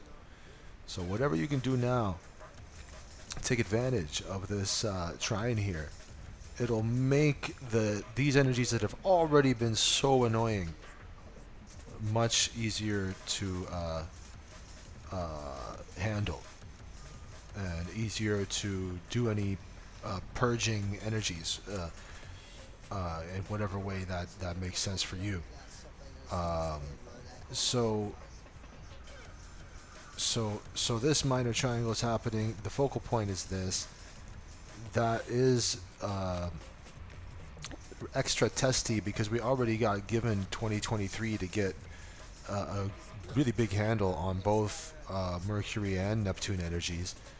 And so whatever reality checks we're having this year, also we got a head start of it from Saturn really early on in 2023, joining this hippie ass sign of Pisces. So the reality checks, heaviness, depressing lessons, life lessons of Saturn coming through the area of the Pisces, caring, compassion, and intuition, already had a lot of reality checks with that to make in 2023 you get a kind of preview from Saturn uh, what is sort of culminating with this 29-degree Neptune in 2024, in a way. Like Neptune dissolves boundaries between things, and so that's just what it is. I've seen a lot of people that are Pisces or have prominent Pisces stuff in their chart or their numerology in the last 4 months have, make themselves known and be at a like a breaking point or a boiling point, and going through a lot of tough stuff. Now, of course, they already did. I saw the same thing when Saturn entered Pisces, but it's just like now so much time has passed with that like you should stop being so victim complex about your thing and just go do what you got to do. The year is almost over. You got another lunar eclipse coming up, solar eclipse coming up. Why waste time with this shit of like, oh, I did this and this didn't work out and whatever? Like, that was all last year. You could have gotten away with that in the number 7 year, but the number 8 year, nobody cares. Nobody cares about your sob story now. Uh, so, uh, but somebody should care. I mean, I'm not saying like don't care, but like there's some purging that Pluto's doing to get right in terms of responsibility and determination, so that then they can even communicate with you more about the caring. Like communication is the Aquarius thing, more air sign thing, not a Capricorn thing. Capricorn's the boss. Aquarius is the rebel. So and is humanitarian, but it all has its place. If you're just like humanitarian all the time and that's all you care about, then like I said, that's like smarty pants, holier than thou, lofty type of elitist energy. That's like someone who's become what they hate, but then they act like their actions show that they're not even trying to accomplish what they state or think that they're trying to accomplish. So it's weird, but anyway. So what else we got going on here? I think I've showed you that this is quite a far-reaching minor triangle. I mean, let's just take the current chart here. Not this one. Let's take today's chart. Go to current, and let's put it for fun on the whole sign. Why not? And let's go to you see this minor triangle now. We said Pluto, Uranus, Neptune. There it is. And at this particular time, there's this another one too. Well, but because oh no, actually yeah. So at this particular time, there's this other one, which becomes less prominent by a few hours from now. Is that accurate? Yeah, that's accurate. You see it kind of break up there. What is this? Jupiter, Mercury, and here's Jupiter, and no, this was with Jupiter, Mercury, this direction here. So anyway, there's already a minor triangle here, but Mercury moves so fast that this minor triangle is going to be broken up, and here is the minor triangle, just so you know what I'm talking about. We already said it's a trine and two sextiles, and it looks like that. So, communication, self-expression, asset bringing creative potential with the addition of benefit of communication and self-expression thanks to the two sextiles. The geometrical shape in an individual birth chart emphasizes how the person operates specifically in fulfillment and ease of communication, which will boost personal creativity. Minor trine, people with the minor trine in their chart endowed with a very specific kind of logic, and they have no problem getting their projects up and running. So this is what I'm saying. It's like it's a fertile ground. There's certain projects that will maximize around the year 2026. That's the number 1 year. That means new shit, and that's why it makes sense that this minor triangle is long-term planets. Anyway, what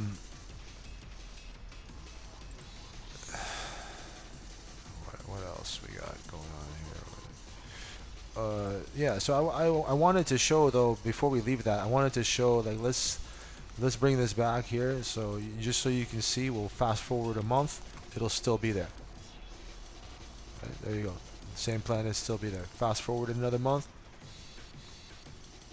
It'll still be there. It'll be part of a kite pattern there. And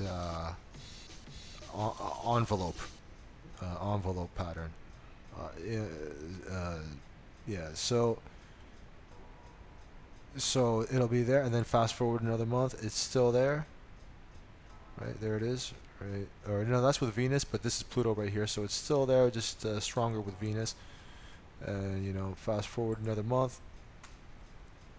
You got where's that Neptune right here, and there's Uranus right here, and here it breaks up a little bit, right? But that's because of the retrogrades, right? So let's like take it, fast forward another month, and then you see it come back. But this time the focal point is wait, well, hold on. So this is Jupiter though, not Uranus, right? So you see it by then. Hold on, let me rewind this.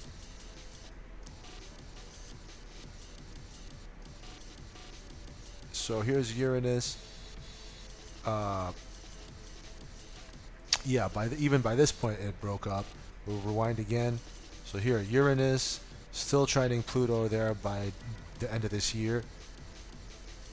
Well, let's say we fast forward 3 months. 1, 2, 3. And Uranus at that point still not quite trining that Pluto. Let's do another month.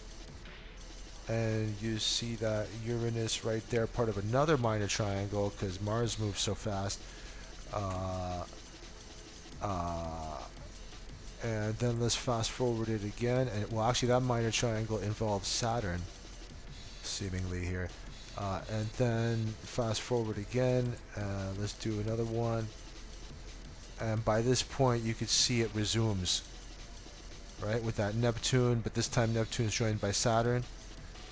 And around the middle of 2025, and then you see that trine still there, and those sextiles still there with the same planets. Fast forward another month, it's even more obvious, so on and so forth. So I'm not gonna go through all this. It's too much to go through, but you get the picture. Let's bring it back to the current planets. Let's go back to the chart. And so yeah, this stuff here really long term. But let's move on. So let's rewind this a bit. So we covered this stuff enough, right? Let's go like this. We covered that enough. We mentioned that the fucking Saturn is still having. Well, you can look at it the other way. The newfound hope from the Gemini stuff is still having a buzzkill from Saturn, bringing contraction. People are feeling like it's maybe extra hard to tap into their emotional energy or psychic energy or forgiveness or whatever. And the other way, as I described before,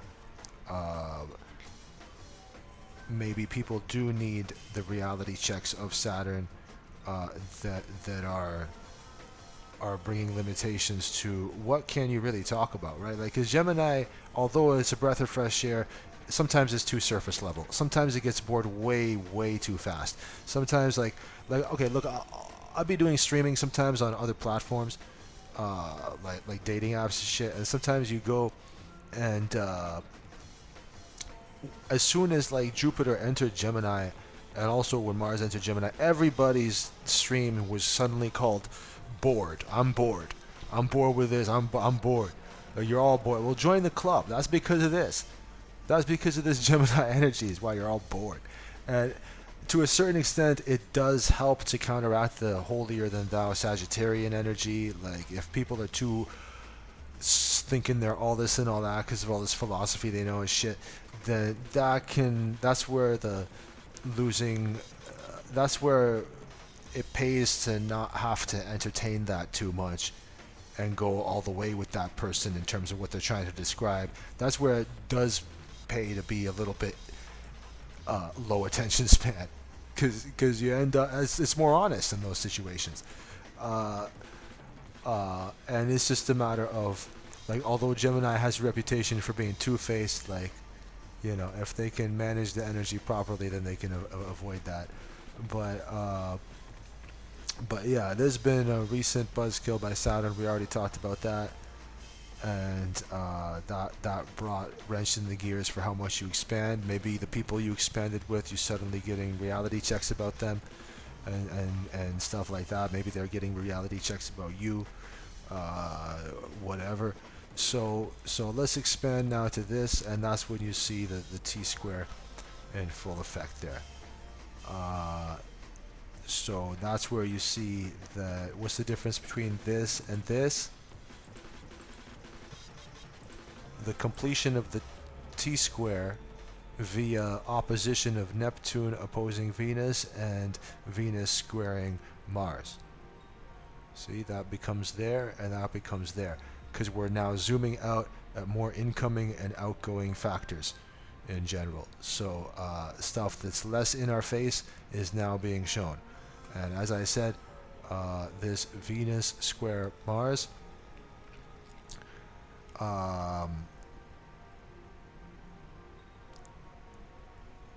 that was hold on. I did try to look, let me put this down for a second. These stones here.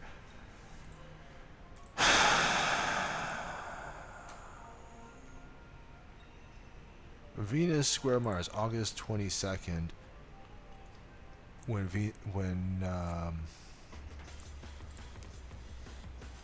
Venus was still in Virgo, this square to Mars was more powerful, you could say. But it's still in the early parts of the next sign that it's still there.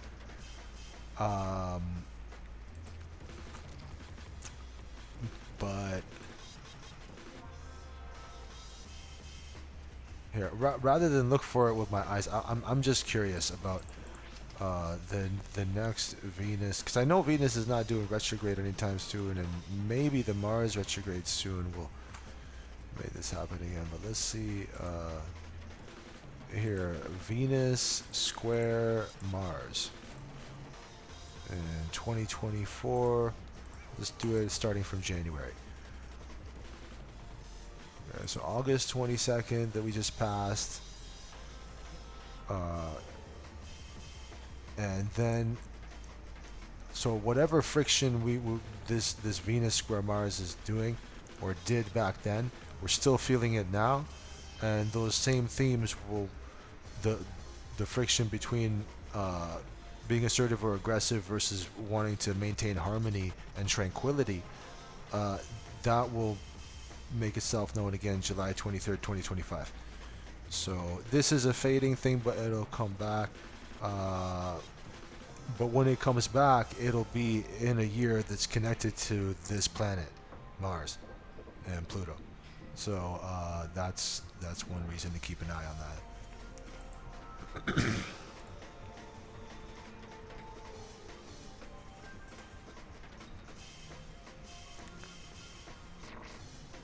Okay, so that's this component of this T square. Then you got the Mars square Neptune. We said that was right over here. Mars square Saturn was this. Where's that Mars square Neptune? Right there, September 3rd. So later tonight. So yeah, that's what we started off talking about, because that's one of the most prominent things here. It's the only thing really going on that's like different than usual right now, and not too long term, aside from maybe the Chiron trine Mercury. Mercury moves fast, so, and mean that it's not as fast maybe, but so you're gonna see this thing about the North Node Aries opposing people's wildness in relationships. That tension will be still in your face up until around here, up until around September 12th. And that reminds us about, that's when the time that the Mercury retrograde post-shadow portion fades away. September 11th or 12th there. So that's around the time it becomes less in our face. This one little thing, but I'm going too far into the future here. I think for now, let me rewind. The main thing here the next few days is that conflict being done in a way that is prone to illusions, or people having illusions that lead to conflict that's needless, or people maybe they just need to do a workout, right? Like Mars is energy that needs to be used. It can't just be like sitting there, right? Like Mars rules Aries. They hate just sitting around. They gotta be doing stuff. And Neptune though is tired. It rules the hippie ass sign. So if there is too much emotional energy that's been thrown around the last 4 months, Mars square Neptune the next 3 days is a really good time to get that out in a hopefully more Virgo-like way. The workout routine, that kind of thing. Improve your diet, all that.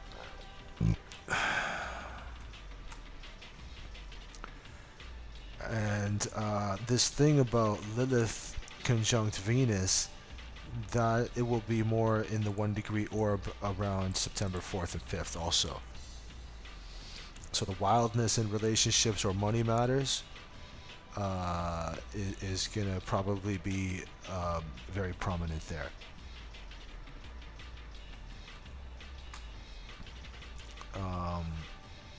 But yeah, let's go back to the chart. And so covered that, covered this, right? That's fading away. This thing here is also fading away. The Mars square Neptune, is that right? Is that what we said? Hold on. The Mars square Neptune, Mars square Neptune.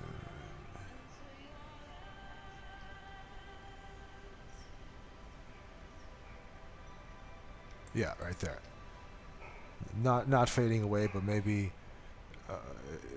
really close. It's 12:09 a.m. tonight. So watch out for 12:09 a.m. tonight. If you've made it this far into the video. So yeah, I should wrap up the video soon. It's already too long. But let me take a hit of weed here since the fucking hallway's loud again.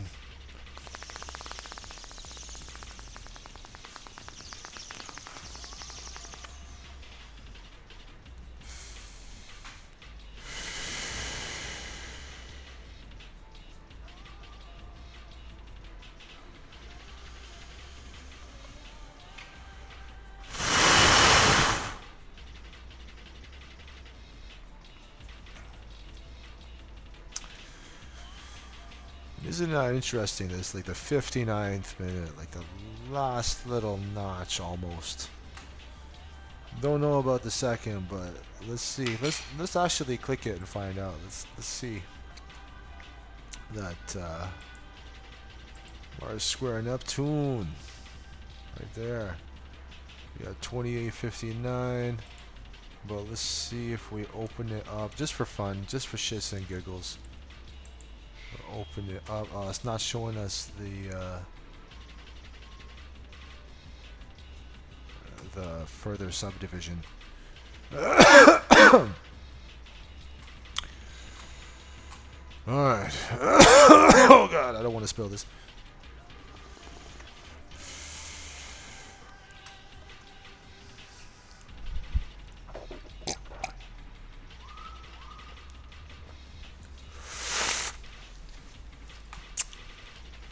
Alright, so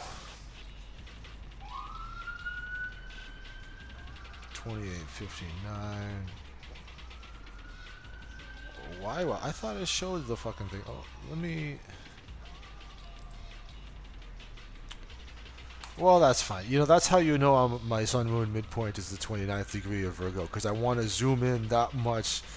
But we shouldn't do that because we'll be here all day. So whatever, fuck it.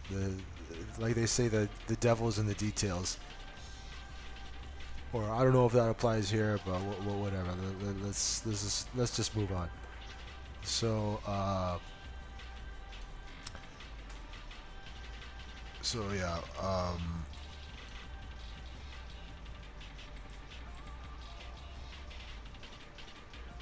Wait a minute. Was that?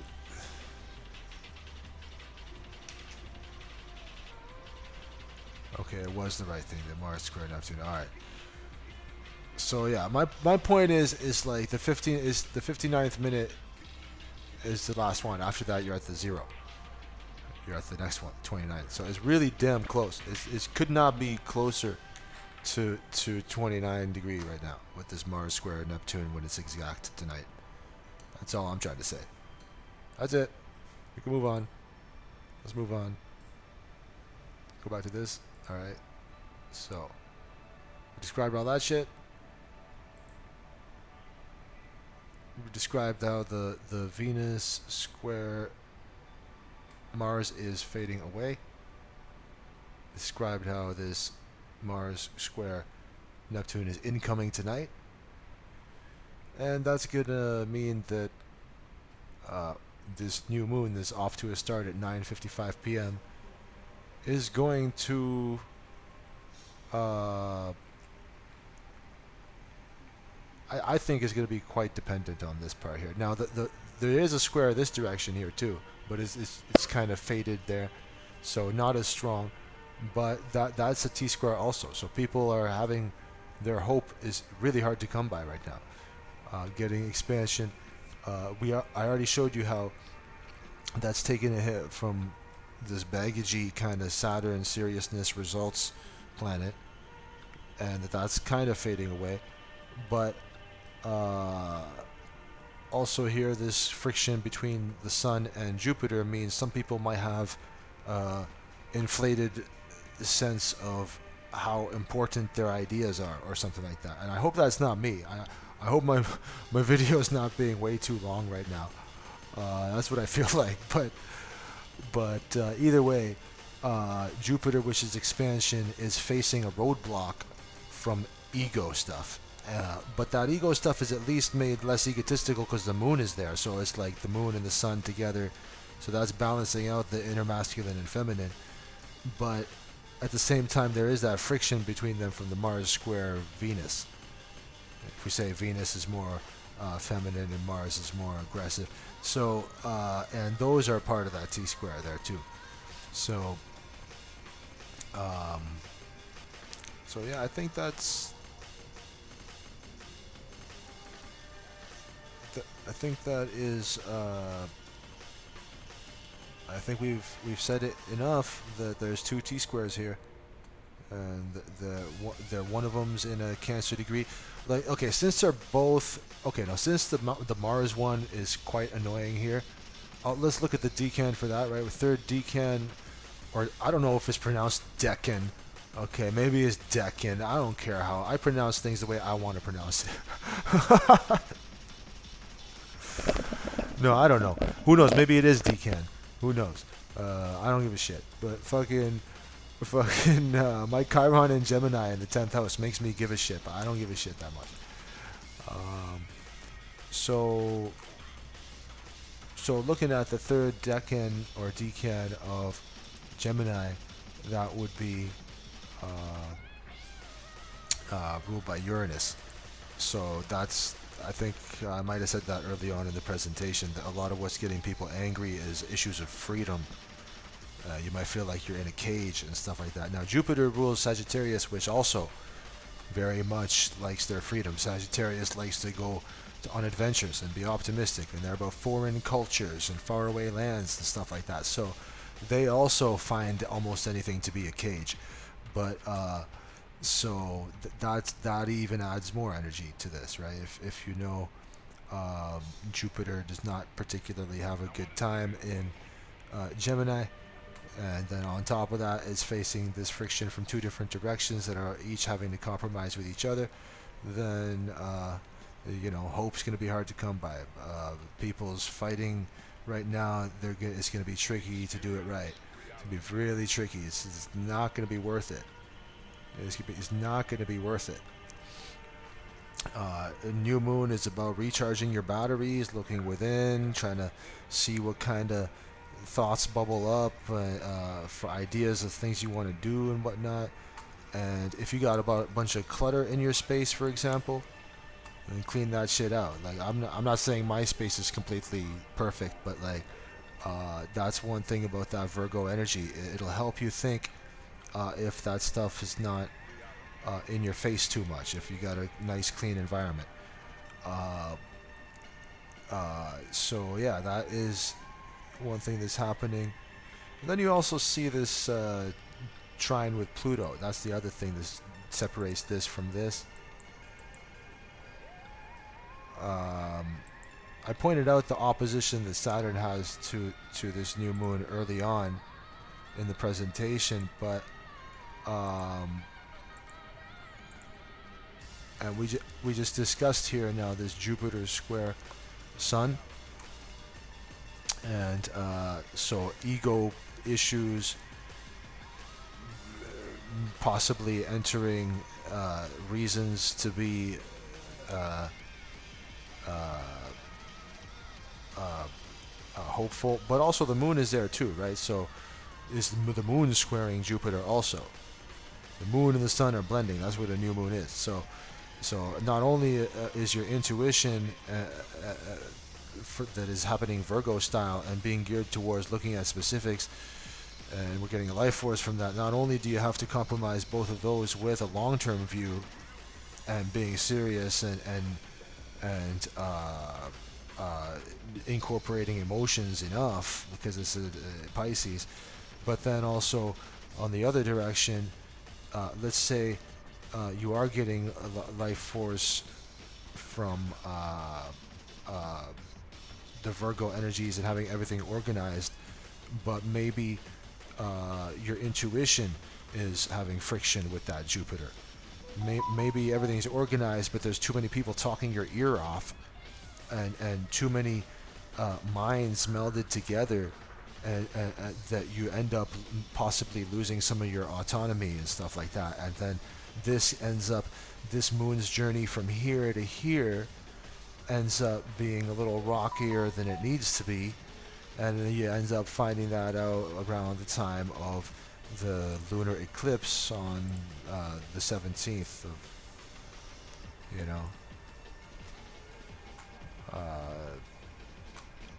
and that'll be in the 25th degree, the 17th of September. That partial lunar eclipse will be in the 25th degree, which is an Aries degree. So if you're already not got your shit organized on this good seed planting time, then, you know, if Aries is prone to burnout and if Pisces is generally tired, then expect the wrench in the gears of this lunar eclipse to be worse than it needs to be. You know, the T-square is very important, powerful energy. It's annoying, but just knowing that it's there, and knowing that it's annoying, and knowing that it's connected to Aries energy by default, regardless of what sign it's in, right? We said the T-square here analogous to Mars Aries energy. That alone would let you know that, hey, if you know that we just had the last eclipse was in Aries, this, like, you should know by now when you're getting close to the burnout area. Like that's the way I see it.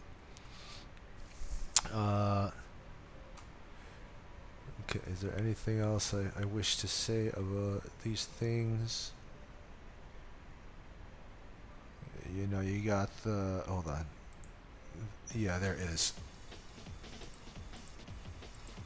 I think I mentioned earlier that the Neptune was opposing Venus earlier.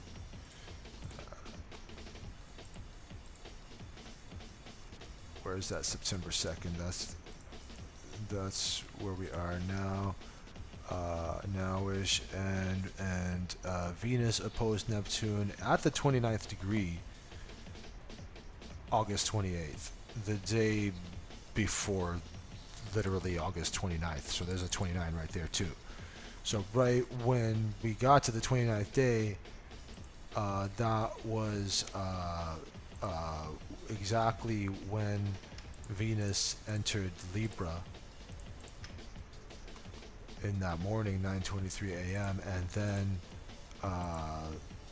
then later that day, really soon after it trined Pluto. So as much as relationship stuff was being taxed by having to face certain illusions or be more compassionate or less compassionate or whatever, and also money stuff, Venus is money, as much as that was having to compromise with certain illusions that you or other people around you had around August 28th, it did kind of be less depressing the next day, even though the numerology of the number 29 sucks, because the Venus was trining Pluto at that time. So that excessive emotions, Pisces stuff, that was part of that opposition with the nitpicky Virgo stuff, that ended up being cooled off a bit. The money and relationship matters ended up being cooled off a bit by the fact that that planet, which is about that, entered its home sign of Libra also. So it's not just the trine, but it's the fact that it's like a 0 degrees, like a double whammy, and so people may have suddenly cared more about being diplomatic, at least briefly. So let me go back to this now.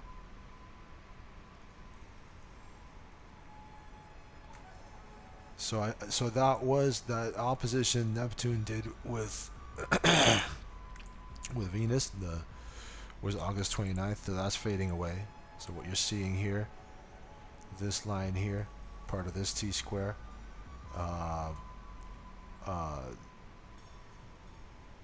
so given how fast Venus moves, that's going to be less of a thing over time. So whatever friction people are feeling with relationships now, it pays to be patient. But like Venus itself, like what are we now here? We're September 2nd. What's going on with Venus, right? Here's Venus conjunct Lilith. We already spoke about that. Venus opposed North Node already. That whole theme has been a big thing, just because the South Node's been in Libra. But yeah, Venus opposed North Node means probably very karmic time collectively for the shadow work we're collectively doing to get away from having to spell shit out for everyone all the time. Just hopefully it won't be too infected by the Lilith stuff. But all of this is in the 7th degree, which is a Libra degree, so that adds even more emphasis about wanting to put your ego to the side so that you can maintain harmony. Sometimes it's just not worth it. Sometimes you gotta cut your losses or whatever, and or pick your battles and move on, like, to live your life. Like that saying comes to mind, that do you want to be right or do you want to be happy? And it's not the same thing as the idea of ignorance is bliss.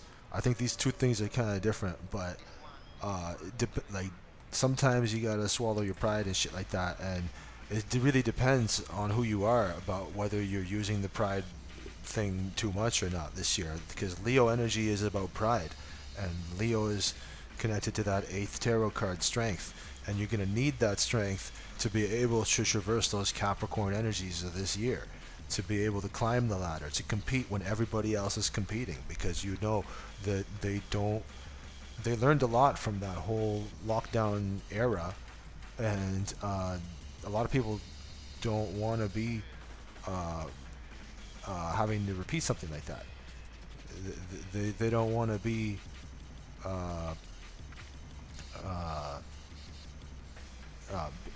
feeling cornered. They want to build something that can stand the test of time. And interestingly, like we said, the word government has the same numerical value as the word Capricorn. So that's why, one way or another, governments are a huge focus this year. Government, Capricorn. They're both 52. In the full reduction cipher, as you can see here. And so yeah, this is a big reality check year, and Let's see, is there anything else I should cover? So talked about that, talked about that. I think I talked about everything there is here.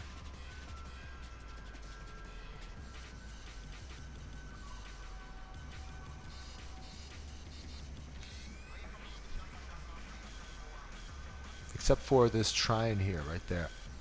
So here you have this T-square. What you notice is the part of it that's annoying, which is the well, that's all annoying, but the compromise part that's bringing to awareness the need to integrate opposites and stuff like that. That's coming from Neptune, illusions and compassion and imagination, versus Venus, love and money. But that tug of war is mitigated by Pluto and Capricorn. So it's like Venus or Neptune can be a bit escapist. Venus could be a little too obsessed about money sometimes, and so Capricorn, that Pluto and Capricorn energy helps to just look at the bare bones situation and see what you can do practically in the here and now, regardless of what you feel emotionally about it, which is Neptune and Pisces, and what would be ideal on paper or in your thoughts about it. So that trine there is basically happening because so a trine usually will be like the same element, like this is air and that's air, but Pluto just got back into the Earth just now, so it's still going to be a trine, but it's not like the same element trine. But either way, that stuff that we mentioned a billion times here, that transformation about being responsible or determined, or that any obsessions you have that are blocking you from being able to deal with blockages, all right? Saturn's retrograde, our ability to get serious is kind of diminished. Earlier, there was Saturn having a critical degree. Like here is August, a good chunk of August when Saturn was at a critical degree. You also had simultaneously Jupiter at a critical degree and Mars at a critical degree. So the middle of August kind of sucked. Not just because of the Mercury retrograde and that August was connected to Mercury from the numerology, but also what I just mentioned here. So it's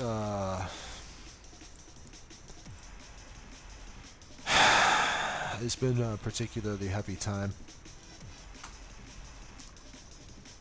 and yeah, just remember Mars and Saturn are the ones that tend to cause the most trouble. They're the malefic ones, and so just take that into account. And so yeah, this trine here, as I said, Pluto in Capricorn can be looking at obsessions that relate to being responsible or determined, maybe, or looking at transformations you got to do to have reality checks, or to look at what's actually viable. That is all energy that's benefiting any Venus harmony. If you do have stuff like this thing here takes action, that's a sextile, but even that is kind of action that is, we said that the bulk of these themes, they won't be as, they're things that are like long-term things, so that they might not be fully manifested till like 2025, 2026 type of thing, whatever we showed before. But Venus moves pretty fast. So this relationship here, although it's not a sextile, meaning opportunity, it is easy flow energy. Whatever inclinations and intuitions people have about what they need to purge in order to take care of business, that's going to naturally make them be more harmonious. They won't have to try as hard to put their ego to the side, because they're dealing with the physical world. So they're dealing with being grounded. Now, of course, if you're locked into that too much, or if you do it the wrong way due to this quincunx and this fucking Mars here being at the tip of this T-square, making that quincunx even more tense, if that's an issue, then then yeah, it might be more blockagey than it otherwise would have been. I think. I don't know if that's what I wanted to say, but okay. Let me try this again. So 29 is mastery and wisdom. We've had enough of this 29 degree Capricorn over the last 2 years in various areas, or since approaching March 23rd, 2023, that now you're kind of schooled at it. So the things that you know, the transformations you got to do, you kind of already have an itch about it. So if you finally do that, and you realize that Uranus is helping you do that, because Uranus is in a really practical, simple, methodical, slow and steady wins the race kind of sign of Taurus. If you know that, then that those transformations you're making to be determined will naturally make you have to will naturally make you able to tap into that diplomacy a lot easier, even though Lilith is there too, making being a kind of a wild card about the situation. So so I think that's sufficient. I mean, T square here, but it's part of this wedge that's here. So whatever transformations people do make, it's gonna benefit this opposition. This tug of war between fantasy versus diplomacy, or this tug of war between being too superficial versus needing to be more compassionate and be forgiving or whatever. That's mitigated by Pluto. Pluto is a huge part of all of this right now. I mean, I've got a lot of things in Scorpio, a fair amount of planets, and my south node in Scorpio. So that's ruled by Pluto. It's not easy for me to bring you this video. I've had to make transformations in order to just even be bringing this out. I know it's not perfect, but that's part of the transformation that I need to make, is that I need to avoid being perfectionist about stuff. And like I said, we already, when the mean Lilith was in like spending 9 months or so, I think it was 9 months or so in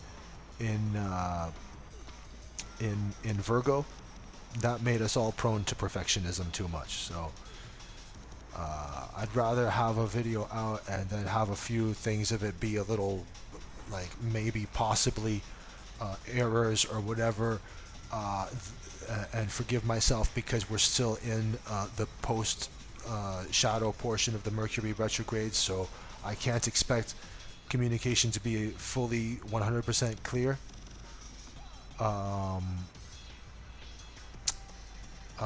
So yeah, that is a transformation I've had to make in order to bring this information to you. So anyway, let me pause this. I gotta take another piss, and then hopefully I'll see if there's anything else I want to discuss. I think we covered everything, even if it was slow. But I'm gonna take a piss and then revisit this. 1 second. All right, and I'm back. So yeah, the other thing that seems to pop out here that we maybe did not touch upon, there's this Chiron sextile Jupiter, and there's also this Mercury square Uranus. So Uranus, as we said, it's been retrograde since yesterday, and or was that yesterday? Yeah, September 1st, and it went retrograde in the 27th degree, which is that degree is a Gemini degree. So reanalyzing things that maybe were said or something like that. But of course it's in Taurus, so reanalyzing primarily like what has been taxing on your time and stuff like that. Or no, let's say like, okay, so Uranus in Taurus is unorthodox things, unexpected things in the realm of practicality and stability, or the body, or anything like that. and money. And maybe like Uranus is about liberation from oppression. So we all kind of been for the last many years feeling like money is a big source of our reason for feeling disenfranchised and stuff like that. Because Taurus is about money. Um, and resources. But as I said, when Jupiter was in the same spot as Uranus, that brought a lot of interest in electroculture, which is an unorthodox way of making your plants grow faster and more larger. And so that happened. But you know what was interesting too, that around the time that the CrowdStrike thing happened was also the Mercury square Uranus, this same thing that's happening around now. Let me find that real quick. The CrowdStrike worldwide IT outage. That was. It's an interesting thing how much. Come on, I double clicked the thing. Why is it not expanding? Okay, there we go. It's an interesting thing that this was in Universal Month 6, and the word worldwide IT outage has a numerical value of 69, which is 6 plus 5, which is 15, which is 1 plus 5, which is 6. So that ended up syncing up with the month number. But also, this was the outage happened amid the onset of Mercury square Uranus within a 3-degree orb, so fairly within there, and that re-emerged August 15th to the 21st, and I believe now it's showing itself again.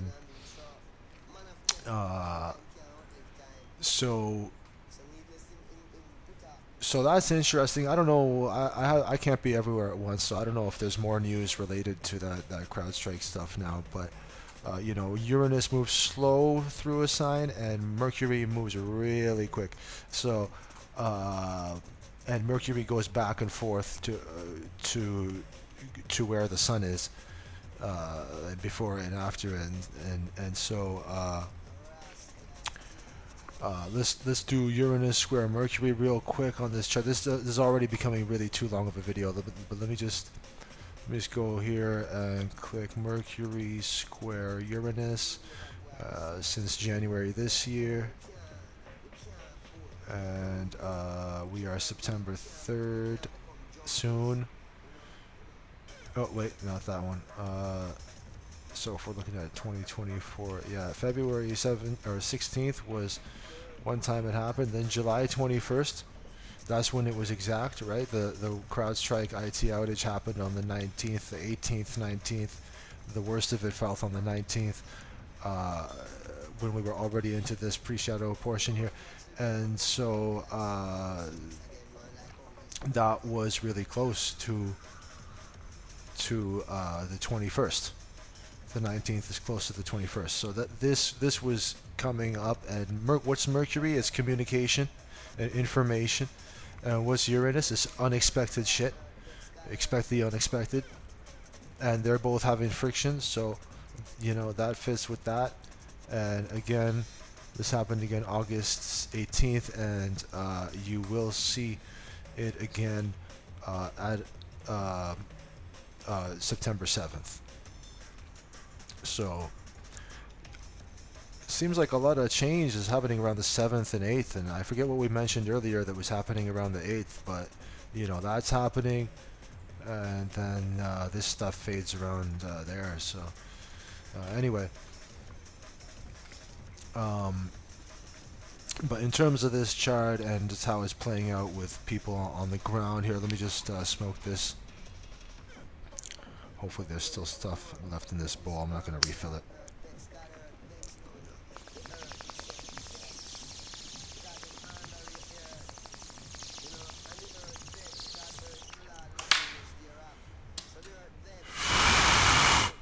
There was almost nothing in that.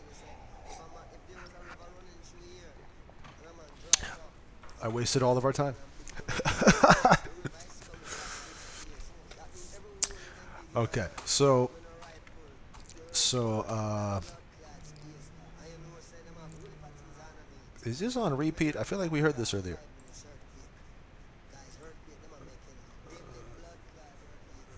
All right, let me just go to let's go to this.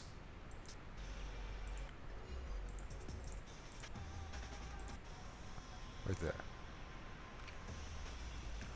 All right.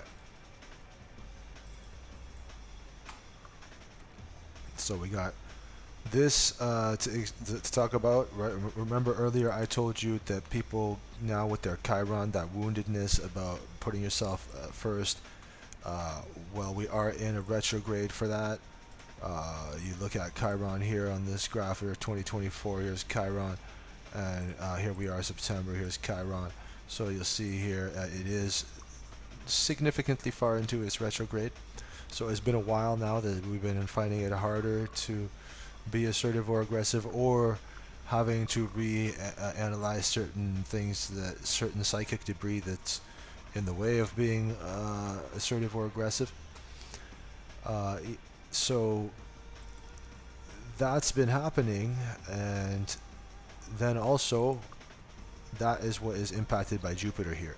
So because of the fact that Aries is fire, that's extroverted, and because of the fact that Gemini, fun-loving Gemini, also is extroverted, and that's masculine, just like fire. That's air, which is masculine, yang energy.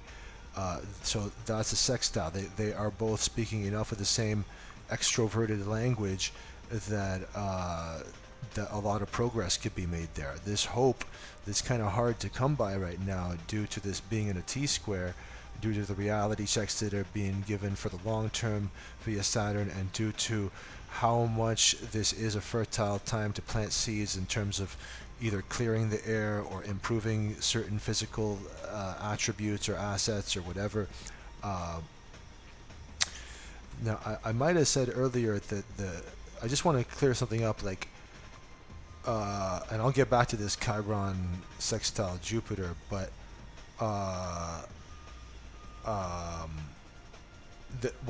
so I did say Jupiter was in the same spot as Uranus back in 420 at the 4th month, 20th day of this year, and that brought hope, which is Jupiter, and good luck, which is Jupiter, to any unorthodox ideas that is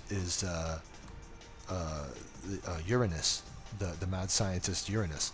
So, and I said that would maybe now have some fruition, but that depends on which area you're talking about.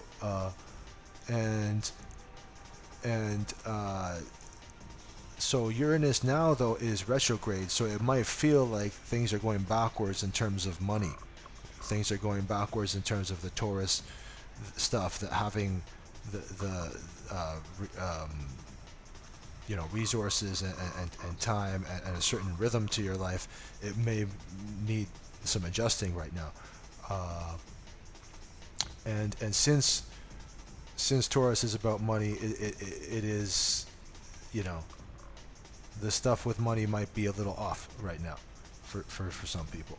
So it's not a given automatic. It could really go either way, in my opinion, and especially since there's been this dance between Aries Libra energy for so long. People should now know a little bit, what the illusions are about money. If they've been taking this opposition seriously, and they've been watching what's been happening the last 4 months with themselves and those around them, they can see how that ends up being taxing on their Venus energies, their relationships and money energies. Now, also, Jupiter, though, is expansion, and it's not retrograde at this time. Here's Jupiter, here's September. It eventually, around as we approach the middle of October-ish, it will go retrograde, but right now is kind of still a bit all systems go for expansion. Maybe not like all systems go, but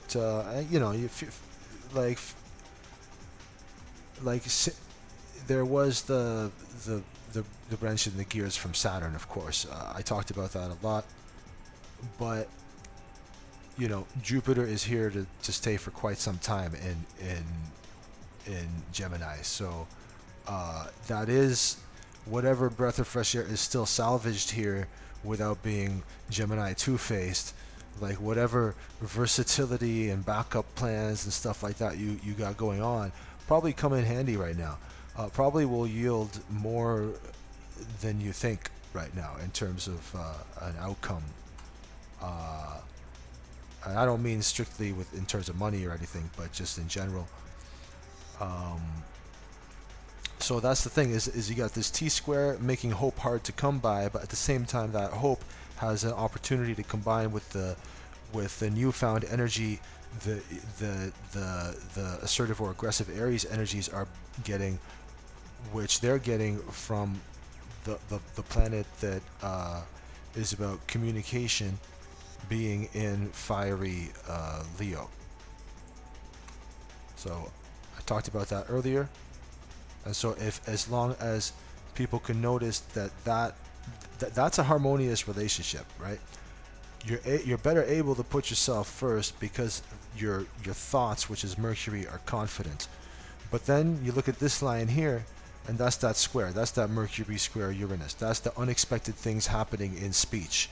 So even more reason to listen to what I said earlier about yes, it's no more Mercury retrograde, but some of the stuff that's being thought about or talked about, like some people are just sick of hearing about it. So, that's one thing. And when I feel like as this Mercury and anything that's in recent times been in this late stage Leo zone has been kind of doing a yard with this Pluto and Neptune. And so that means since these planets move so slow, anything that's quite here, which is like not opposite but close to that, that makes it kind of dissonance, and so that makes a lot of blocked energy in this area. So there's been a lot of blocked energy with the Leo energies recently, and people have to give themselves a break for that. That's another reason why they might be tired now, because Leo sometimes feels like they have all the energy in the world to be dramatic and stuff like that. But a lot of people with Leo energies, they gotta understand that when they're dealing with people that are ruled by a planet that's not what Leo's ruled by, which is the sun, then they might be having a planet that's retrograde at that time. And I just showed you like the whole year. Anything that's in gray here is retrograde. The sun never goes retrograde, the moon never goes retrograde. But so the Leo needs to learn to depend on themselves to a certain extent, and that's how they can actually be more genuinely generous with other people, and without being on the narcissistic side of like you have to have the attention from the other person for whatever, just for some idea of honor or something like that, so a lot of this comes back to the number 8 energies of this month, this universal month 8. So yeah, this is a month to do that, and then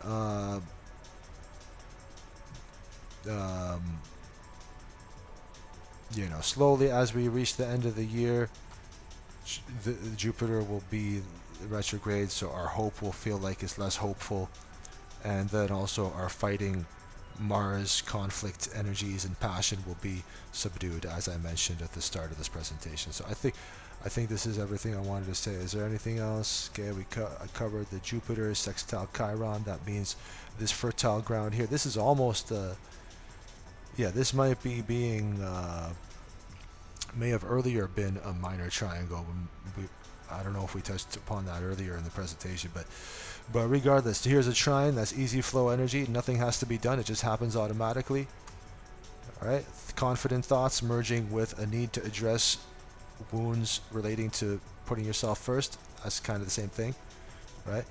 The number 1 is related to the sun, which rules Leo. but Aries is literally the first zodiac sign, so that's also kind of number one, even though it's ruled by Mars, which is connected to the number 9. But notice that even 9 is the last number, so the first and last are the same. Like I showed you here with the anaretic degree, the word first equals 29, and the word last equals 29. Right there. And that happened to be in a cipher that's a septenary cipher, which is based on the number 7, which makes it less surprising that all this other stuff also connects to the 7 here, with the last equals 7, anaretic degree equals 70, 70 equals 29, so on and so forth. So anyway, is that everything I wanted to say? Let's see here. Covered that. Like Chiron, it goes the other direction too. Like those confident thoughts. So it's not just that if you tap into hope, it'll help you tap into this. It's the other direction too. If you tap into your ability to have more confident speech and put yourself first, that will naturally give you hope. So it could go either way or both or whatever. It depends on your situation. But either way, you can see that that's harmonious energy here with this yellow. That's kind of ameliorating the tense kind of blockagey effects of this T-square, which Jupiter is part of right there. So people got to be flexible. If people only look at one part of something, it's easy to get overwhelmed with this energy, but it's a new moon, so don't push yourself too hard. It's going to be a lunar eclipse once that new moon gets full.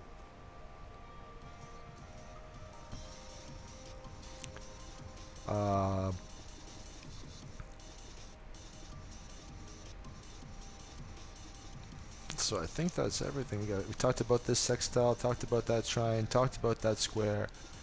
And even that square, even this thing of like, if you accept delayed gratification with the stuff you're trying to talk about, even if it is about loyalty, even if it is something that does deserve the drama, the thing that is squaring is Uranus, which is going retrograde. So people just, in terms of practicality and stability, people are kind of in rewind mode about that.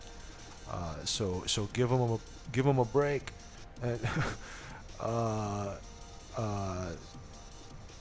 and and accept that if there are some other unexpected things that come up in thoughts or speech or in terms of freedom or communication and stuff like that.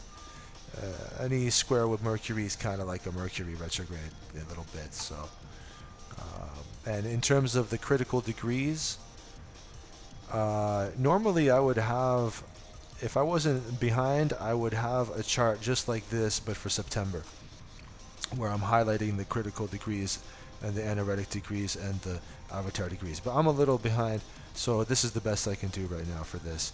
And I'm not able to do the highlighting of this the way I want unless I invest a lot of time. This takes like quite a bit of time to do. But my point is, what comes to mind when I'm looking at this Mercury square Uranus, that the 21st and the 22nd degree of any fixed zodiac sign is a critical degree. And so Mercury here being so close to that 22nd degree, that's something to keep in mind. That like, if we look at here and August, like Mercury near the end of August was in non-stop in a critical degree of Leo.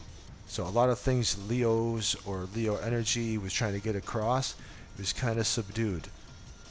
Because it was a similar thing to here. Saturn's retrograde, but it's having a critical degree over here, which is kind of like a mini retrograde. And here, Mercury is retrograde for a good portion of this. Well, technically since when did that Mercury retrograde? It was in August, so August 5th, right? This is in universal time here, but the other thing might have been in Ottawa.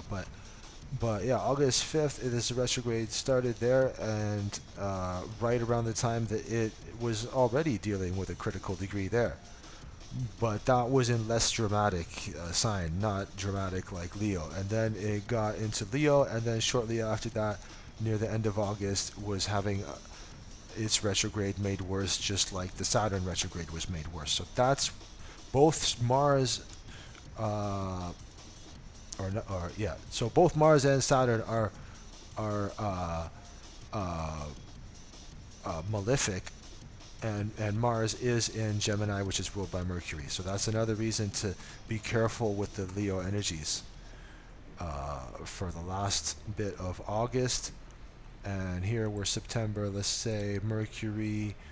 Here's Mercury, and yeah, like there's no more critical degrees after this. The next critical degree for Mercury would be the 4th degree of this sign, because this is a mutable sign. So that's like around there. But anyway, I don't want to.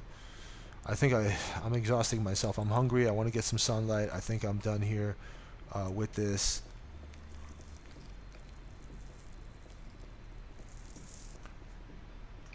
I think that's everything to say here. Not terribly eventful situation.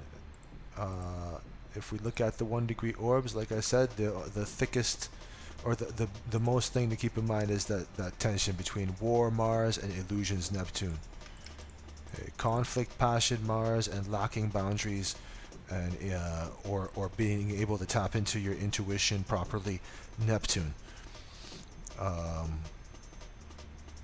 So I think, yeah, that, and the funky stuff that's happening with Lilith and Venus, and Venus and Lilith are both then thereby opposing the North Node. Just watch out for subconscious desires and excessive rebelling in relationships and money matters and stuff like that. And it seems like that aforementioned Mercury square Uranus is going to be most in our face September 6th to September 7th. So any unexpected things that have to do with information, or blockages to information, or things that are said that are too rebellious, or things that are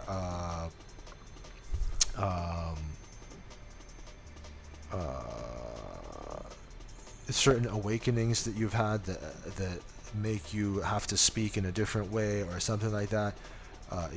That's quite in your face, the 6th and 7th of September. And then that's when you people might have ego issues. The Sun is ego, Saturn is seriousness, so they might have to tone down their egos to not cause too much chaos, or they might be too egotistical in their way of implementing order and structure, or there might be too much depression and focus on the blockages that ends up sucking away your life force energy, and stuff like that. So it's not the funnest time. I'll be honest, looking at all these. For anything that's in your face that feels somewhat good, that isn't fucking blocked by other annoying bullshit, that's probably maybe September 19th, 20th, 21st kind of thing. But that's, you start to get more squares there too with that Lilith. You don't want to fuck with Lilith and Lilith square Mars. So Lilith square Mars is gonna be annoying this whole time. So yeah, that's what I'm saying, man. Like, it's fucking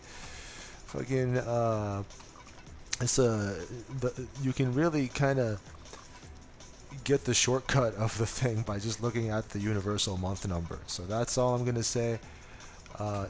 If you guys enjoyed this presentation, and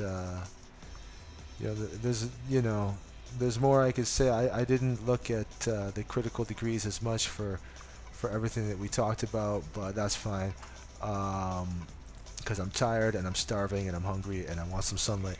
So if you enjoyed this presentation and you feel like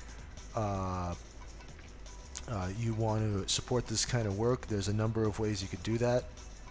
You could either go to my website, potentnews.com, and click the donate button at the top, and that will bring you to this page where you can click the PayPal donate button and contribute via PayPal there, any donation you want. Also, if you send me a message via uh, any of the social media or even via the contact form at the top right, you can request a tarot reading for $90 Canadian per hour, or astrology reading for $90 Canadian per hour. So that's also another way you can support this work. And again, everything that I've pointed out in this brain database here, all the stuff we kind of had a cursory overview about, uh, like for example these recent headlines in recent months and how they fit into the archetype of that month. You can access all of that, even though I didn't go into as much detail as I wanted. I'll remind you, you can access all of that just by pressing the brain button at potentnews.com. So I hope you found this presentation valuable, and hopefully it won't take too long to upload this. And yeah, thanks for having the patience to sit through all of this if you did. And I'll see you next time.